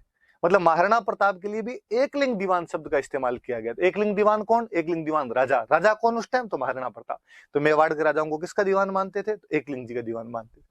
अब चूंकि ये बड़ा राजा बना, बड़ा राजा बना, तो इसने कहा भाई गुहिल के चांदी के सिक्के मिले अपने को, शिलादित्य का अपने को तांबे का सिक्का मिला, इसने कहा चलाए तब तो सोने की चलाएं, वरना तो मतलब ही क्या हो। तो सबसे पहले सोने का सिक्का यदि किसी का मिलता है तो वो अपने को बापा रावल का मिलता है, गुहिल वालों, और इसका सोने का सिक्का प्राप्त हुआ। तो हम कहते हैं कि भाई कॉइनेज सिस्टम जो है, सोने के सिक्के यदि सबसे पहले चलाने शुरू किए तो बापा रावल ने चलाने शुरू किए थे, सिक्का मिला है। और वो उसकी जब माप देखी गई तो 115 ग्रेन, गेहूं के जो दाने आते हैं तो उनके बराबर उनसे नापा जाता था। तो 115 ग्रेन का सोने का सिक्का मिला। तो कोई पूछे कि मेवाड़ में सबसे पहले सोने का सिक्का किसका मिला, तो बापा रावल का। वो सोने का सिक्का कितने का है, तो 115 ग्रेन का सोने का सिक्का मिला। तो ये बात भी अपने याद रखने वाली सी बात है बापा रावल के बारे में। और पढ़ते हैं, देखो जब हम विक्ट्री कैंपेन की बात करते हैं, मैं और बताता हूँ आप। बापा रावल 734 हम पढ़ रहे हैं कि 734 में ये चित्तौड़ का राज्य छीन लेता है। ये वो टाइम है कि 712 ईस्वी में भारत पर मुस्लिमों का पहला सफल आक्रमण हुआ था। हालांकि उधर से अरबों ने अटैक बहुत पहले करने शुरू कर दिए थे, लेकिन यदि मुस्लिम भारत में पहली बार सफल हुए थे तो 712 के अंदर हुए थे। मोहम्मद बिन कासिम नाम का एक अरब कमांडर होता है और वो अपने सिंध पे कब्जा कर लेता है। तो एक बड़ी सोचने वाली सी बात है, आप कभी ध्यान भी देना कि 712 में मुस्लिमों ने भारत में पहली टेरिटरी पर अपना कब्जा कर लिया था। और वो टेरिटरी कौन सी है, तो वो टेरिटरी सिंध है। सिंध पर कब्जा कर लिया। कब कर लिया, तो 712 में कब्जा कर लिया। पर हमें कोई पूछे, तीसरी क्लास से हम पढ़ते हैं कि मुस्लिमों का भारत पर कब्जा कब हुआ, तब हम कहते हैं साहब कब्जा हुआ उनका 1192 में, जब तराइन का सेकंड युद्ध हुआ था, सेकंड बैटल ऑफ टेरिन हुआ था मोहम्मद गोरी और पृथ्वीराज चौहान के बीच में। उसमें मोहम्मद गोरी जीत गया और जीतने के बाद में वो कुतुबुद्दीन ऐबक को यहाँ पे छोड़ के गया। कुतुबुद्दीन ऐबक यहाँ पर भारत में मुस्लिम शासन की नींव रखता है, वो यहाँ पे मुस्लिम शासन शुरू करता है। इसका मतलब पहली जीत है 712, पर दिल्ली को जीतने में 1192 में आ गया, 480 साल। तो आपको क्या लगता है कि 712 से लेकर 1192 के बीच में अन्य हमले नहीं हुए थे? हुए थे। हर दिन हमला हुआ है, हर समय हमलों के अंदर रहा होगा राजस्थान, भारत हमलों के अंदर रहा होगा। तो फिर ये बीच के जो 500 साल है, इसके अंदर वो हमले रोके किसने? 7वीं क्लास के एनसीईआरटी में बहुत अच्छा चैप्टर है, और उसके अंदर ये सेम लाइन लिखी हुई है जो मैं आपसे पूछ रहा हूं कि 712 ईस्वी में जब मोहम्मद बिन कासिम ने सिंध पर अधिकार करके भारत में मुस्लिम शासन की नींव रख दी थी, तो मुस्लिमों को अपना शासन पूर्णतः स्थापित करने में 1192 तक का समय लग गया, जब उत्तरायण के दूसरे युद्ध में पृथ्वीराज चौहान को हराकर मोहम्मद गोरी यहाँ पर शासन स्थापित करवाता है कुतुबुद्दीन ऐबक के माध्यम से। आखिर बीच के सालों में वो सफल क्यों नहीं हो पाए? वे कौन लोग थे जो बीच के सालों के अंदर राजस्थान की रक्षा कर रहे थे, भारत की रक्षा कर रहे थे? तो हम वापस देखेंगे कि सिंध से जब वो भारत की तरफ घुसने का प्रयास करेंगे, तो उस किताब में बहुत अच्छी सी लाइन है कि वो राजस्थान पे कब्जा, वो भारत पर कब्जा नहीं कर पाए थे, क्योंकि भारत का वह भूभाग जो अरबों के खिलाफ लड़ा था उसका नाम राजपूताना था। यहाँ के जो लोग थे वो अरबों के खिलाफ लड़े, इसलिए 500 सालों तक उन लोगों को यहाँ पर सफल नहीं होने दिया गया था। हम खूब सारे राजाओं के आगे नाम पढ़ेंगे, हम किसी मिहिर भोज प्रतिहार का नाम पढ़ेंगे, हम किसी पुलकेशिन का नाम पढ़ेंगे, हम किसी नागभट्ट और खुमान के नाम पढ़ेंगे, हम बापा रावल के नाम पढ़ेंगे। ये बीच के वो योद्धा है जिन्होंने 500 साल तक दीवार की भांति काम किया था। फाइनली लड़ते लड़ते लड़ते लड़ते कमजोर हो गए थे। उधर वो जो ज्वाला थी वो धधक ही रही थी, वो रुकने का नाम नहीं ले रही थी, वो लगातार हमले कर रहे थे लोग, और उन हमलों में 1192 के अंदर सफल हो गए। उसके बाद उनका शासन स्थापित हो गया था। तो जब हम कहते हैं कि इन लोगों ने रोके थे, तब कहा जाता है कि बापा रावल के टाइम में अफगानिस्तान में एक जगह पड़ती है गजनी, और गजनी का कोई राजा था सलीम। गजनी का सलीम नाम का राजा था। सलीम ने अपनी सेना भेजी कि जाओ और भारत को जीत के आओ यहाँ पर। जब सलीम की सेना यहाँ पे आई तो बापा रावल ने भाई साहब उनको यहाँ से वापस मारना शुरू किया, और यहाँ से इनको भगाते भगाते वापस गजनी तक लेके गए। तो कोई पूछे कि मुस्लिम सेना को हराते हुए गजनी तक कौन चला गया था, तो बापा रावल ही चला गया था। वहां जाके सलीम को हटाता है, खुद के भांजे को वहां का राजा बनाता है। तो याद रखना, देखो अपने राजस्थान का एक राजा ठेठ अफगानिस्तान तक का एरिया जीत के आ गया था। और अपने जो किंवदंतियां, जनश्रुतियां, जो फोकलोर है, वो तो ये कहती है कि उसने आगे ईरान का इलाका, तुर्कमेनिस्तान का इलाका, खुरासान का इलाका, वो सारे इलाके भी उसने जीत लिए थे, और वहां पर उसने अपने अपने साम्राज्य स्थापित करवाए थे। वो बात तो हो नहीं हो, पर ये अपने पास हिस्टोरिकल एविडेंस है कि गजनी तक गया था, गजनी के राजा सलीम को हटा देता है और वहां पर अपने भांजे को राजा बना देता है। और बड़ी जोरदार सी बात, अपने कहते हैं कि जब वो जा रहा था तो बीच के अंदर एक जगह पे रुका था, उसकी सेना कुछ दिन तक वहां पे पड़ी रही, कुछ दिन तक कैंप रहा, उसकी आर्मी का कैंप रहा। तो बाद में उस कैंप से आगे चला गया। पर अब चूंकि राजा को रावल बोलते थे, जब कैंप वहां पे पड़ा रहा तो अब सेना को कोई खाना पीना भी चाहिए, सेना को और चीजों की भी आवश्यकता होती है। तो आसपास में कोई दुकानें उकानें खुल गई, धीरे धीरे लोग वहां पे बसने लगे, तो वो गांव बन गया। पंजाबी भाषा में पाकिस्तान, अफगानिस्तान की तरफ गया तो पाकिस्तान से होके गए, पाकिस्तान में पंजाब वाले इलाके से होके गए। पंजाबी भाषा में गांव को बोलते हैं पिंड। तो किसी ने कहा ये पिंड किसका, तो कहा ये पिंड वो जहां पे रावल रुका था। तो रावल दा पिंड, रावल दा पिंड, रावल दा पिंड करते करते रावलपिंडी हो गया। आज भी पाकिस्तान के अंदर एक शहर है रावलपिंडी, उस रावलपिंडी शहर का नाम अपने बप्पा रावल के नाम पर है। और आपको रावलपिंडी यूं याद नहीं है तो शोएब अख्तर याद, रावलपिंडी एक्सप्रेस ही कहा जाता था। तो अब याद रखना, इस बार शोएब अख्तर जब भी दिखे आपको टीवी पे, आप मन के अंदर सोचना इसका जो गांव है, इस गांव का नाम अपने बप्पा रावल के नाम पे पड़ा था, रावल दा पिंड, इसलिए उसका नाम क्या पड़ गया था, धीरे धीरे रावलपिंडी पड़ गया था। हराते हुए कहां तक चला गया था, तो गजनी तक चला गया था। अब अपने इतिहासकार वे मराठी इतिहासकार अपने एक सीवी वैद्य, चिंतामणि विनायक वैद्य नाम करके एक इतिहासकार हुए, और वो चिंतामणि विनायक वैद्य जो है वो कहते हैं,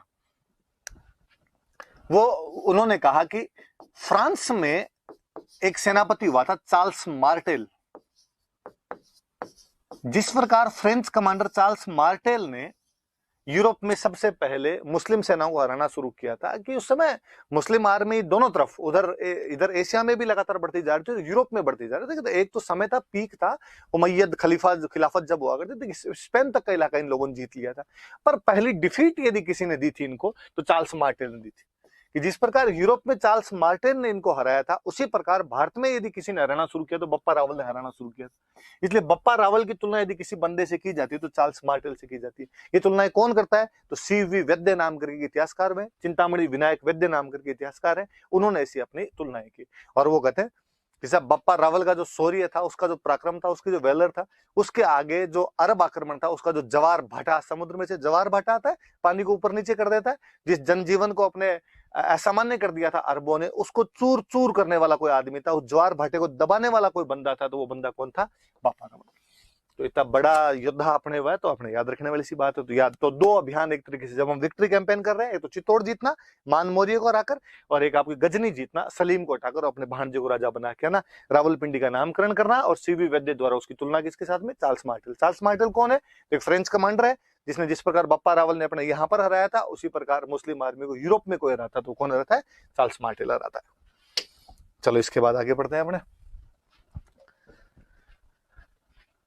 आगे अपने जाएं तो फिर लिखा, ये दोनों बातें मैंने बताई दी आपको, मैंने राजधानी की भी बात बता दी और मैंने मुद्रा प्रणाली की भी बात बता दी। मैंने बता दिया राजधानी उसने अपनी नागदाई रखी थी, मुद्रा प्रणाली मैंने बता ही दिया कि इसने सोने का सिक्का चलाया था, और सोने का सिक्का कितने ग्रेन का था, 115 ग्रेन का सोने का सिक्का था। ये थोड़ा सा याद रख लेना, ये बात कोई बताने वाली है नहीं। नागदा के निर्माण कार्य मैंने बता दिया।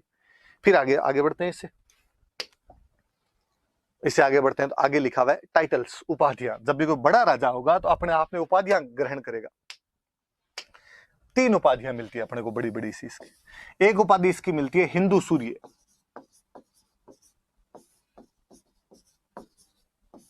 एक उपाधि अपने को इसकी मिलती है राजगुरु,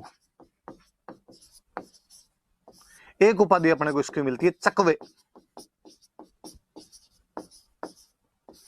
फिर आएगा इनका मतलब क्या है, हिंदू सूर्य का, राजगुरु का, चकवे का मतलब हिंदू सूर्य तो सामान्य सी बात कि मुस्लिम आक्रमण हो रहे थे और यदि वो सफल हो जाते तो तुम्हारे अंधकार ही अंधकार हो जाता। वो तो मैं हूं जिसने हिंदुओं को बचाया है, उस अंधकार से बचाया। मैं हिंदुओं का सूरज हूं। जिस प्रकार सूरज अंधकार को समाप्त कर देता है, वैसे मैंने जो मुस्लिम आक्रमण हुए थे उनको समाप्त कर दिया और हिंदुओं की रक्षा की। तो हिंदुओं की रक्षा करने की वजह से उपाधि क्या होगी, हिंदू सूर्य।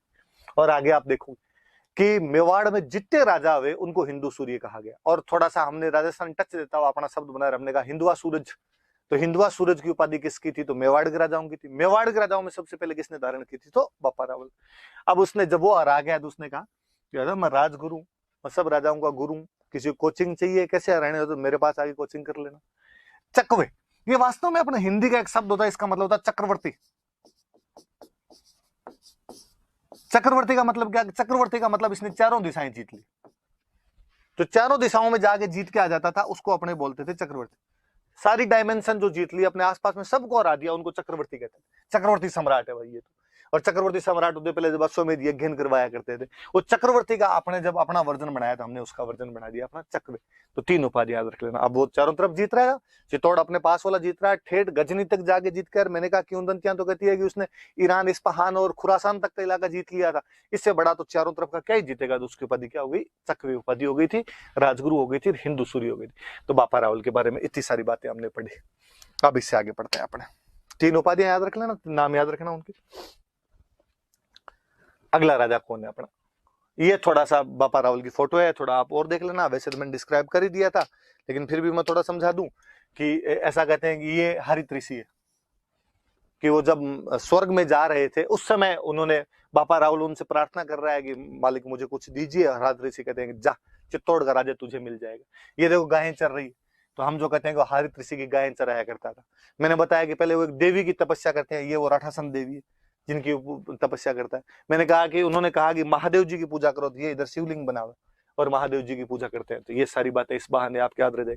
चूंकि ये राजा है, वहां का राजा बन गया, इसलिए देखो पीछे एक छत्र लिए वो बंदा खड़ा है अपने आप में। तो ये थ्योरी पूरी याद रखना आप कि हरित ऋषि के आशीर्वाद से और एकलिंग जी के वरदान से, एकलिंग जी के आशीर्वाद से बप्पा रावल ने चित्तौड़ जीत लिया था। तो बप्पा रावल थोड़ा याद रह जाए। गाय दिख रही है आपको तो गाय चराने वाली बात याद रह जाए। आरपीसी अपने कुछ ही पूछ ली थी, कभी उठा के पूछ ले कि भाई गाय चराने वाली बात जो है वो कौन से राजा के बारे में कही जाती है, तो बप्पा रावल के बारे में कही जाती। ऐसी कहानियां क्यों दंतियां बन जाती। बाकी राजा था ये नागदा का, और नागदा से जाके चित्तौड़ पे भी मान मोरी को हरा के वहां पे कब्जा कर लेता है 734 में। चलिए इसके बाद आगे बढ़ते हैं। अगला जो कोई बड़ा राजा अपने को मिलता है, वो राजा मिलता है अपने को अल्लट। अल्लट कौन था, इसके बारे में अपने पास में क्या जानकारी है क्या नहीं है, हम देखते हैं। देखो इसकी जानकारी और बताता हूँ। दो अभिलेख याद रखने हैं, 2 चीजें याद रखनी, अपने आप चीजें याद हो जाएगी आपको। सुनना देखो आप बात, एक लिखा हुआ है आठपुर अभिलेख, एक है सारणेश्वर प्रशस्ति। तो अभिलेख का मतलब तो मैंने बता दिया कि किसी दीवार पर कुछ भी लिखवाया करते, लिखवाने का मतलब अभिलेख है, इंस्क्रिप्शन कहा करते थे। ऐसा अभिलेख, ऐसा इंस्क्रिप्शन जिसमें राजाओं की तारीफ की हुई है, राजाओं को प्रेज किया गया, उसके अंदर राजाओं की प्रशंसा की गई हो खूब सारी, उनको बोलते थे प्रशस्ति। इंग्लिश मीडियम में, इंग्लिश के अंदर आप इसको प्रशस्ति भी लिख सकते हो, या उसके लिए एक शब्द होता है वो होता है यूलोजी। तो आप इसके लिए यूलोजी वर्ड भी यूज में ले सकते हो। दोनों शब्द सही होते हैं जो आपको मानने हो। 2 है, इनसे अपने के, अब इनमें जो बात लिखी है उससे इसका सब कुछ अपने को पता चल जाएगा, जो इसकी जानकारी। मैं जैसे थोड़ा सा बताऊं तो पहले मैं ये लूं, जैसे 8 ये सारणेश्वर प्रशस्ति, ये पहले के तो ये ले लेते हैं। ये 953 ईस्वी की है, और ये जो है ये 977 एडी का। अपने बात कर लेते हैं सारणेश्वर, जिनके भी पीछे स्वर लगे याद रखना, वो तमाम शिव जी के मंदिर है। इसका मतलब ये कोई शिव जी का मंदिर है, उसके अंदर एक अभिलेख मिला है जिसके अंदर ये प्रशस्ति मिली है, सारणेश्वर प्रशस्ति। तो ये शिव जी के मंदिर से मिले। उदयपुर के पास में एक शिव जी का मंदिर है, सारणेश्वर महादेव का मंदिर, और वहां से प्रशस्ति मिली। लेकिन जब वो प्रशस्ति पढ़ी किसी ने, तब कहा कि यार ये यहाँ की नहीं है, इस मंदिर की नहीं, इसमें बात तो कोई दूसरी है। तो कहा ये तो किसी वराह मंदिर की प्रशस्ति,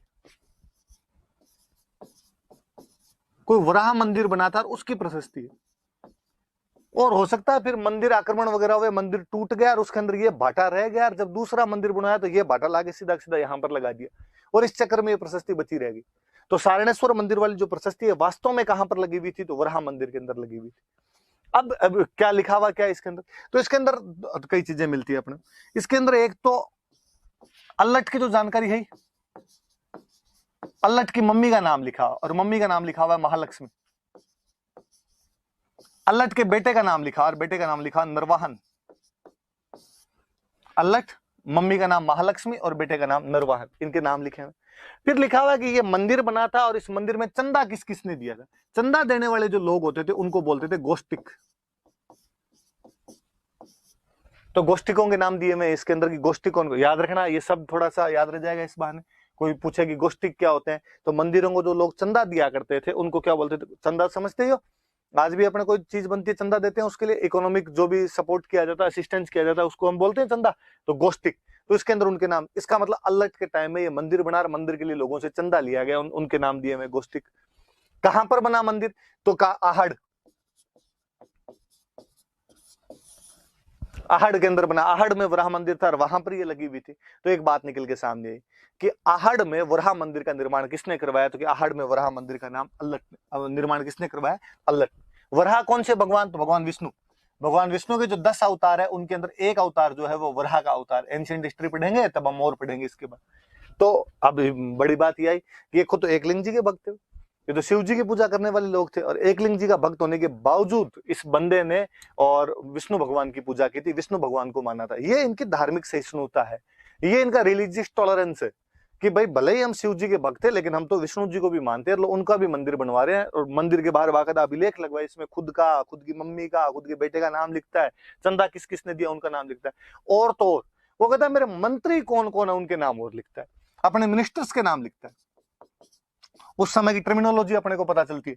इसके अंदर एक नाम लिखा हुआ है अमात्य, एक नाम लिखा हुआ है संधि विग्रहक,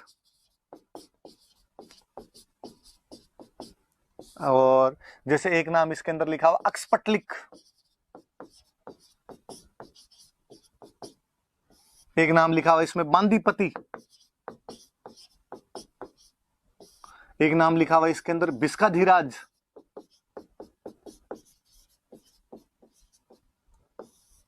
मंत्रियों की ये पोस्ट है, पोस्ट और नाम दोनों। जैसे अमात्य, तो जो प्रधानमंत्री टाइप का प्रमुख मंत्री जो हुआ करता था उसको उस टाइम अमात्य बोलते थे। संधि विग्रह, संधि करने वाला, मतलब युद्ध और शांति, युद्ध के अंदर शांति कैसे स्थापित की जाए, ये जो है उसको संधि विग्रह। अक्सपटलिक, खर्चा कितना हुआ, इनकम कितनी हुई, इनकी जो जानकारी रखता था उसको अक्सपटलिक। बांदीपति, भाट जो लिखने का, प्रशस्तियां लिखने का काम करते थे उनका। बिस्काधीराज, भेषज, भेषज का मतलब होता है दवाई, दवाइयों का अधिराज, मतलब डॉक्टर साहब मेरे मुख्य वेद जी कौन है उनका। और नाम और बताया बाकायदा कि मेरा जो अमात्य उसका नाम मम्मट है, मेरा जो संधि विग्रह है क्या उसका नाम दुर्लभ राज है, मेरा जो अक्सपटलिक है उसका नाम मयूर है, मेरा जो बांदीपति है उसका नाम नाग है, उस मेरा जो बिस्काधीराज है उसका नाम रुद्रादित्य है। मतलब मंत्रियों के नाम तक और बताएं। तो हमने कहना शुरू किया कि मेवाड़ में सबसे पहले कर्मचारी या प्रशासनिक अधिकारी किसी ने रखने शुरू किए, तो अल्लट ने रखने शुरू किए थे। अब इसकी टर्मिनोलॉजी अपने क्या आती है, अब अपने आजकल क्या बोलते हैं, जो अधिकारी होते हैं उनको आजकल अपने बोलते हैं नौकरशाह। आप सारे जितने भी आरएस की तैयारी कर रहे हो तो आप किसकी तैयारी कर रहे हो, नौकरशाही की। ब्यूरोक्रेट, ब्यूरोक्रेट बनोगे आप सारे, ब्यूरोक्रेसी की बात की जाती है। तो अब कोई पूछ ले कि मेवाड़ में सबसे पहले प्रशासनिक अधिकारी किसने बनाने शुरू किए, तो हम कहेंगे कि अल्लट ने। मेवाड़ में नौकरशाही की स्थापना किसने की, तो अल्लट ने। नौकरशाही का जो एग्जैक्टली शब्द होता है वो उसको बोलते हैं ब्यूरोक्रेसी।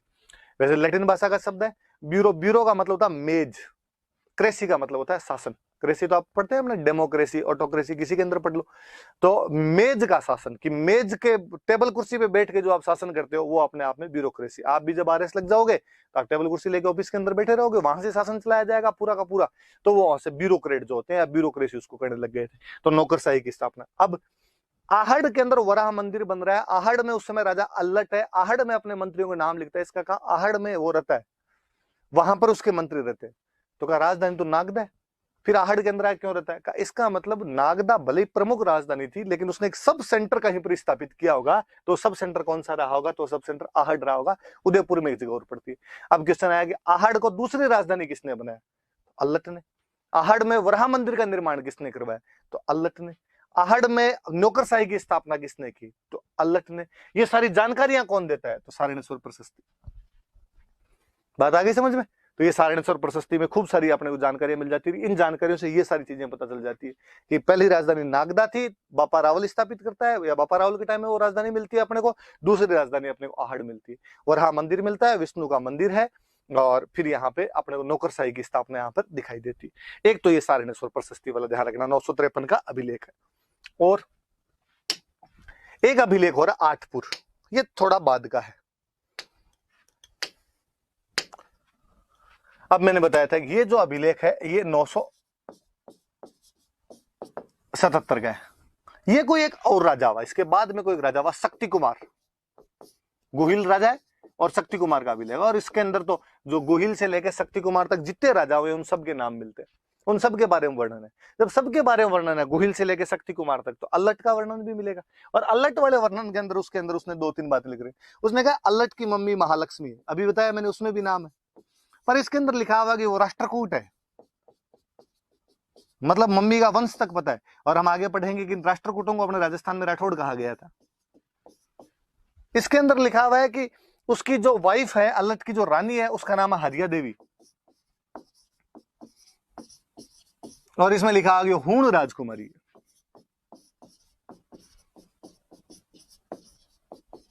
और इस हूण राजकुमारी हरिया देवी ने गांव बसाया था, और उसका नाम है हर्षपुर। ये इस आठपुर वाले अभिलेख के अंदर बात है कि मम्मी का नाम महालक्ष्मी। ये तो सारणेश्वर प्रशस्ति में भी नाम दो, लेकिन उसका वंश राष्ट्रकूट है, इसके अंदर मिलता है। राष्ट्रकूटों को अब हम राठौड़ कहते हैं, हम आगे पढ़ेंगे इनके बारे में। और एक हूण राजकुमारी हरिया देवी से उसने शादी की। ये बड़ी जोरदार सी बात है, क्योंकि अपनी हिस्ट्री ये कहती है कि हूण हमारे इंडियन नहीं थे। हूण मध्य एशिया से आई हुई एक जनजाति थी, और यहाँ पर आगे लड़े झगड़े कालांतर में बस बुस आ गए। क्षत्रियों ने उन्हें अपने आप के अंदर शामिल कर लिया था। और ये अपने भारतीय संस्कृति का एक बड़ा गुण है, एडेप्टेशन का एक गुण है, आत्मसातीकरण का एक गुण मिलता है अपने आप में, कि भारतीय लोग थे वो बाहर वालों से भी भेदभाव नहीं करते थे। यदि वो यहाँ की परंपराएं, यहाँ की कल्चर अपना लिया करते थे, तो उनको अपने अंदर समाहित कर लिया करते थे। आप नोटिस कीजिए कि बाहर से जो भी आया होगा वो अपने यहाँ पर आके मिल मिला गया, और अलग से उनकी आइडेंटिटी शो नहीं होती। शक, कुषाण, हूण, सब बाहर से आई हुई जातियां, हमें आज अलग से आप नहीं कह सकते कि वैसे ये कुषाण और ये हूण है। तो और आप आत्मसात कितना, एडेप्टेशन कितना, कि एक बाहर से आई हुई जाति की राजकुमारी से यहाँ का राजा शादी कर लेता है। तो अल्लट हूण राजकुमारी से शादी कर लेता है। कुल मिला के अपने राजस्थान की प्रथम विदेशी बहू को लेके आया था, तो अल्लट लेके आया होगा, और उनका नाम क्या था? हरिया देवी नाम था। और हरिया देवी ने कौन सा गांव बसाया था? तो हर्षपुर नाम का गांव बसाया था। तो अल्लट के बारे में 4-5 बातें हुई कि अल्लट ने दूसरी राजधानी कहां बनाई? आहड़। मंदिर किसका बनवाया? वराह का मंदिर। वराह कौन होते हैं? तो विष्णु भगवान। वहां से क्या शुरू किया? नौकरशाही। नौकरशाही मतलब प्रशासनिक अधिकारी। प्रशासनिक अधिकारी मतलब आपके ब्यूरोक्रेट जो होते हैं, उनके मैंने नाम बताए बाकायदा इस सारणेश्वर वाली प्रशस्ति के अंदर लिखे हुए। और इससे पता चलता है कि जब वहां मंत्री रहते हैं, वहां पर इतना बड़ा मंदिर है, मंदिर में उसकी मम्मी का नाम लिखा हो, उसके बेटे का नाम लिखा हो, चंदा देने वालों के नाम लिखे हुए, इसका मतलब वो उसका एक बड़ा सेंटर है। वैसे जैसे कि हाईकोर्ट जोधपुर में और उसकी एक ब्रांच जयपुर के अंदर।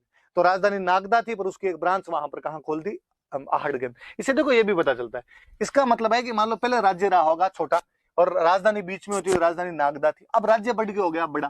राज्य बड़ा हो गया, यहाँ से यहाँ पे कंट्रोल नहीं हो सकता, तो कहाँ बीच में एक यहाँ और बिठा, तो किसी एक भाई को यहाँ बिठा दिया कि तू यार उधर वाला ध्यान रख ले।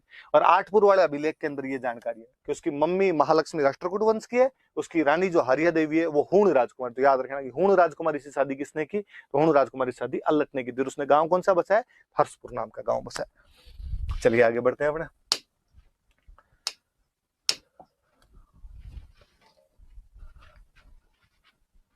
आगे बढ़ते हैं अपने। अगले जो राजा है उनका नाम है जैतर सिंह। और जैतर सिंह के बारे में एक जानकारी लिखी हुई आ रही है इसके अंदर कि भूताला का युद्ध। जैतर सिंह में टाइम भी लिखा हुआ है, और जैतर सिंह का टाइम लिखा हुआ है 1213 से लेके 1250 ईस्वी के बीच। यहां से अपने को सन मिलने शुरू हो जाएंगे। आपकी याद रहे तो भली बात, नहीं याद रहे तो भली बात, पर थोड़ा थोड़ा क्रोनोलॉजी सेट हो जाती है, तो थोड़ा दिमाग के अंदर रखना, एग्जैक्टली याद मत करना। किसी टाइम में ऐसा कहा जाता था कि हिस्ट्री में सन ही पूछे जाते हैं, और जो क्वेश्चन भी आते हैं उनके अंदर सन के खूब सारे क्वेश्चन हुआ करते थे। पर आजकल आप नहीं देखोगे, ऐसे सन के क्वेश्चन कम आते हैं, तो आपको सन याद नहीं रखने। आपको खूब सारे लोग मिलेंगे जो हिस्ट्री के बारे में डराएंगे, और आप कहेंगे यार इतने सन याद करने हैं, और अपने हिस्ट्री के बारे में तो कभी कहा करते थे कि हिस्ट्री तुम बड़ी बेवफा, रात को याद की और सुबह सब सफा। पर अब हिस्ट्री आपसे बेवफाई नहीं करती है, वो आपसे सन के क्वेश्चन नहीं पूछती है, पर क्रोनोलॉजिकल ऑर्डर याद करने में थोड़ा ठीक रहता है, इसलिए थोड़ा सा अपने दिमाग के अंदर रख लेना।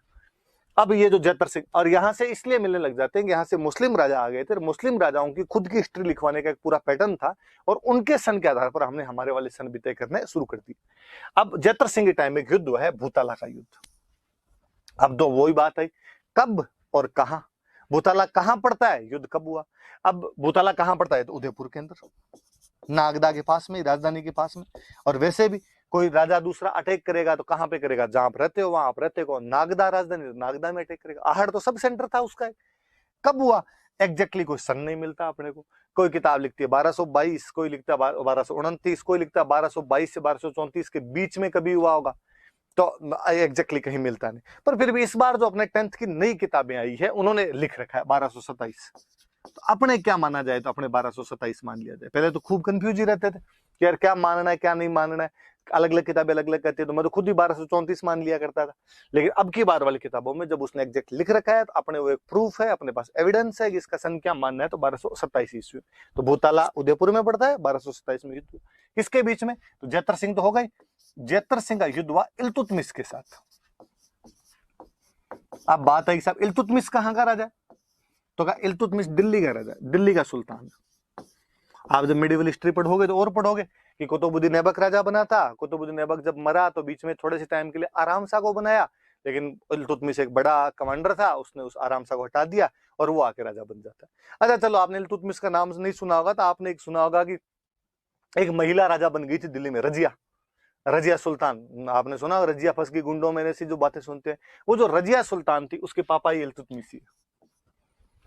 इल्तुतमिश ने यहां पर आक्रमण कर दिया। प्रत्येक राजा अपने साम्राज्य का विस्तार करना चाहता है, इल्तुतमिश भी अपने साम्राज्य का विस्तार करना चाहता था, और इल्तुतमिश ने नागदा पर अटैक कर दिया। नागदा का राजा कौन, तो जैतर सिंह।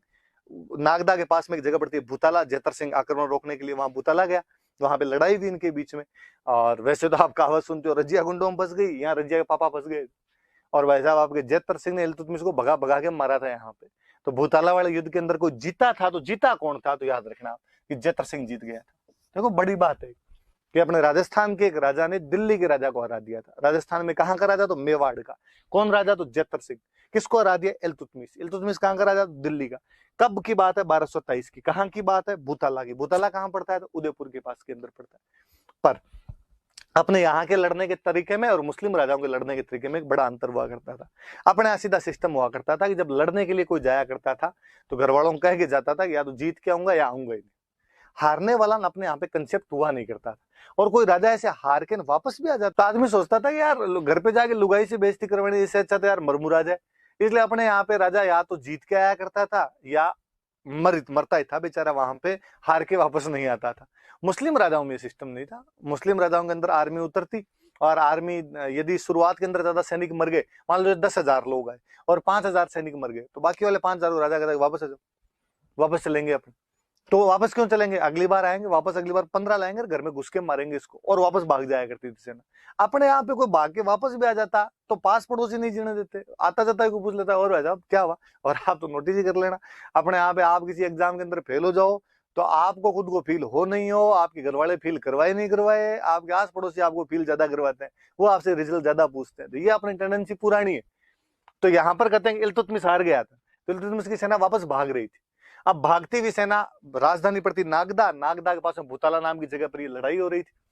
और भागती हुई सेना जब जा रही थी तो नागदा के सारे सैनिक थे वो तो भूताला में लड़ने के लिए गए हुए थे, और परिवारों को होता था वो ज्यादातर सुरक्षित स्थानों पर छोड़ के जाया करते थे। उन जगह नागदा तो खाली पड़ा है, तो नागदा को लूट के, तो इल्तुतमिश की जो रिटर्निंग आर्मी थी, उसकी जो भागती हुई आर्मी थी, उसने नागदा लूट लिया था। इधर जैतर सिंह ने रिनोंदेगा की सेना जब भाग रही है तो अपने वो सिस्टम और होते थे कि यार भागते हुए शत्रु का पीछा नहीं करना, मारना तो यार यूं पीठ पे तो वार नहीं करना, कम से कम सीधा छाती पे वार किया जाए, सीने पे वार किया जाए सामने, तो पीछा करते नहीं थे। उल्टा जब उन्होंने देखा कि सेना भाग रही थी, उन्होंने जश्न मनाया, तमंचे भी डिस्को करने शुरू किए। थोड़ी देर में जो वापस आए तब आगे देखा कि यार नागदा तो लूटा पड़ा है अपना, अपने तो बिल्डिंग बिल्डिंग तोड़ गए। तो इनके समझ में आई एक बात कि यार समतल के अंदर यदि कोई राजधानी होगी, प्लेन एरिया के अंदर कैपिटल होगी, आता जाता कोई लूट जाएगा, आनिया बानिया बर्बाद करके चला जाएगा। तो राजधानी पहाड़ पे बनाई जानी चाहिए। तो पहाड़ पे क्या, तो पहाड़ पे अपना चित्तौड़ वाला किला है। तो कहते चित्तौड़ वाले किले में उस समय परमार रहा करते थे। जैतर सिंह जाता है, परमारों को वहां से भगाता है और चित्तौड़ को अपनी राजधानी बना लेता है। तो चित्तौड़ पर कब्जा भले ही पहले अपने बापा रावल ने कर लिया था, लेकिन चित्तौड़ को एज ए कैपिटल किसी ने स्थापित किया था, तो जैतर सिंह ने किया था। तो पहले इनकी राजधानी नागदा हुआ करती थी, आहड़ सब सेंटर अलट ने बनाया था, और बाद में जो जैतर सिंह था, जैतर सिंह ने इसको चित्तौड़ को अपनी राजधानी बना लिया था। और कौन सा युद्ध उसने जीता था, तो भूताला का युद्ध। किसको हराया था, तो इल्तुतमिश को हराया था। इस युद्ध की जानकारियां जो है वो हमें एक बुक के अंदर मिलती है। ये याद रखना, सबसे काम की बात ये, युद्ध पूछे नहीं पूछे, सन पूछे नहीं पूछे, ये पूछेंगे। एक राइटर हुए जय सिंह सूरी, और याद रखना है जहां पर भी ये सूरी देखो, इसका मतलब राइटर जैन है। जैन जो राइटर थे उनके सबके नाम सूरी मिलेंगे। हालांकि फिर आप में से कोई कहेगा फिर सर शेरशाह सूरी, बस भाई रे वो एक अलग है। और वास्तव में शेरशाह सूरी है ही नहीं, हमारे हिस्टोरियन ने लिखना शुरू कर दिया, वो सूर था, शेरशाह सूर था, फिर धीरे धीरे नाम सूरी पड़ गया, वैसे हमने बोलना शुरू कर दिया, लिखना शुरू कर दिया। बाकी ये सूरी टाइटल आपको ज्यादातर जैनों के मिलेंगे। और इनकी एक किताब है हमीर मद मर्दन, याद रखना किताब का नाम। ये पूछी हुई बुक है, वापस पूछ लेंगे कोई कि हमीर मद मर्दन नामक पुस्तक किसने लिखी थी, तो जय सिंह सूरी ने लिखी थी। और इस किताब के अंदर उन्होंने बताया कि भाई भूताला में युद्ध हुआ था और भूताला युद्ध के अंदर कौन जीत गया था। और बात बताऊं, इसमें हमीर इल्तुतमिश के लिए यूज में लिया है। ये वास्तव में शब्द है अमीर। मुस्लिम जो हुआ करते थे उनको अमीर बोला करते थे, उनके अंदर टाइटल हुआ करता था, और अमीर अपने राजस्थानी के अंदर लिखा जाता जाता हमीर हो गया। तो वास्तव में ये लिखता है कि अमीर के मद मतलब घमंड, मर्दन को मतलब तोड़ दिया था। या आप कह दोगे हमीर यहाँ पे इल्तुतमिश है, तो इल्तुतमिश के घमंड को तोड़ दिया था किसने, तो जैतर सिंह ने। कौन से युद्ध के अंदर, तो भूताला के युद्ध के अंदर। पर जय सिंह सूरी अलग आदमी। जय सिंह सूरी वास्तव में गुजराती था। बढ़ोंच नाम की जो जगह पड़ती है वहां पे मुनि सुवर्त मंदिर था, और मुनि सुवर्त का ये पुजारी था। आपने कभी एक आपने नाम सुना होगा वस्तुपाल तेजपाल, कभी नाम सुने होंगे। अपने देलवाड़ा के अंदर उनके मंदिर बनवाए हुए हैं, वहां पे अपने जो लूण वसई का मंदिर है देलवाड़ा वाले ने, वो उनके बनवाए हुए हैं। तो वास्तव में एक रियासत हुआ करती थी गुजरात में, धोलका, और उस धोलका रियासत का एक राजा था वीर धवल, वीर धवल बघेल। ये बघेल सोलंकी होते हैं। आजकल गुजरात में बाघेला बोलने लगे, किसी ने नाम सुना हो कभी, तो गुजरात के अंदर एक सीएम हुए थे शंकर सिंह बाघेला, नरेंद्र मोदी से पहले बीजेपी के सीएम हुआ करते थे वहां पे। तो ये बघेल बाघेला वो ये सोलंकी वहां के डायनेस्टी थी। और धोलका नाम की जगह, वहां के एक राजा थे वीर धवल। और इस वीर धवल के वो दो मंत्री थे, वस्तुपाल और तेजपाल, दोनों भाई थे। और ये जो जय सिंह सूरी है, ये वस्तुपाल तेजपाल का चेला है। वस्तुपाल तेजपाल ने इसको चंदा वंदा दिया था, इसको कहा एक किताब लिख, और उस किताब में हमारे वाले राजा की तारीफ कर। तो वास्तव में इस युद्ध के अंदर लिखा, इस बुक में ऐसे लिखा हुआ है कि जैतर सिंह और इल्तुतमिश के बीच में युद्ध चल रहा था, इल्तुतमिश युद्ध में जीत रहा था। इतने में किसी ने जाके वहां पे कहा कि वीर धवल आ रहा है, और जैसे वीर धवल का नाम सुना और इल्तुतमिश अमीर की सेना भागी, अमीर का घमंड टूट गया था। कुल मिला के वो जो अपने वाला राजा है उसको सर्वश्रेष्ठ स्थापित करवाना चाहता है। पर इसके माध्यम से अपने को पता तो चला कि एक कोई युद्ध हुआ था, उस युद्ध के अंदर ऐसे ऐसे हार गए थे। पर अपने को फिर एक अभिलेख मिलता है, आगे हम पढ़ेंगे, चीरवा का एक अभिलेख मिलता है, और उन अभिलेखों में साफ साफ लिखा कि जैतर सिंह खुद जीता था और वीर धवल तो आया ही नहीं था। पर फिर भी किताब के अंदर जानकारियां ऐसी, तो आप थोड़ी सी याद रख लेना कि कौन सी बुक है। तो वो जय सिंह सूरी की बुक है, हमीर मद मर्दन नाम है। हमीर किसको कहा गया, तो इल्तुतमिश को कहा गया।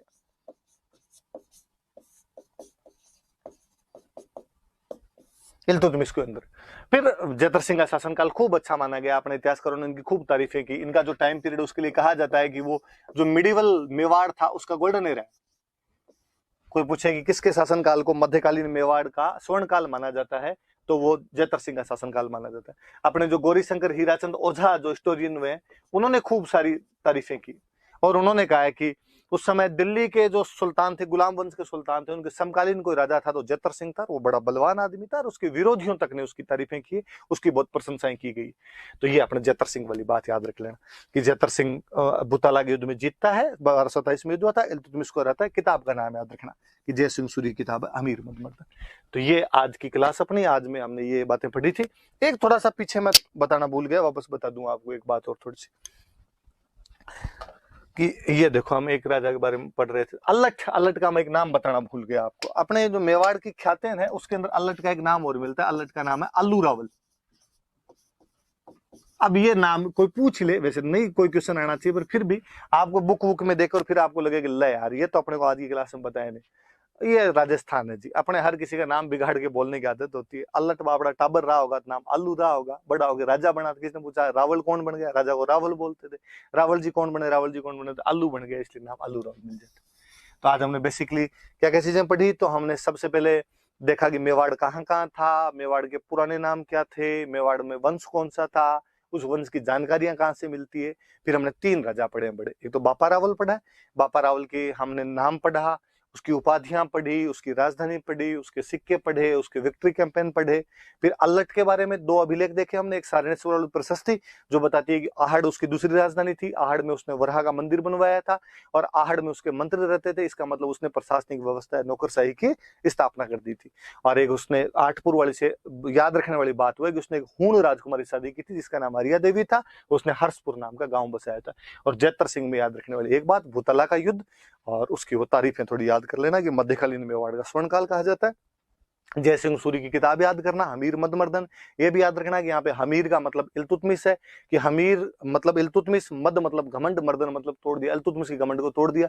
और किसने तोड़ दिया? बुक क्या कहती है? तो बुक कहती है कि गुजरात में धोलका नाम की जगह वहां का राजा था वीर धवल बघेल, उसने आके तोड़ दिया था। वो बात मैंने आपको बताई थी और चीजें आपके नोट्स के अंदर लिखी हुई होगी। धन्यवाद।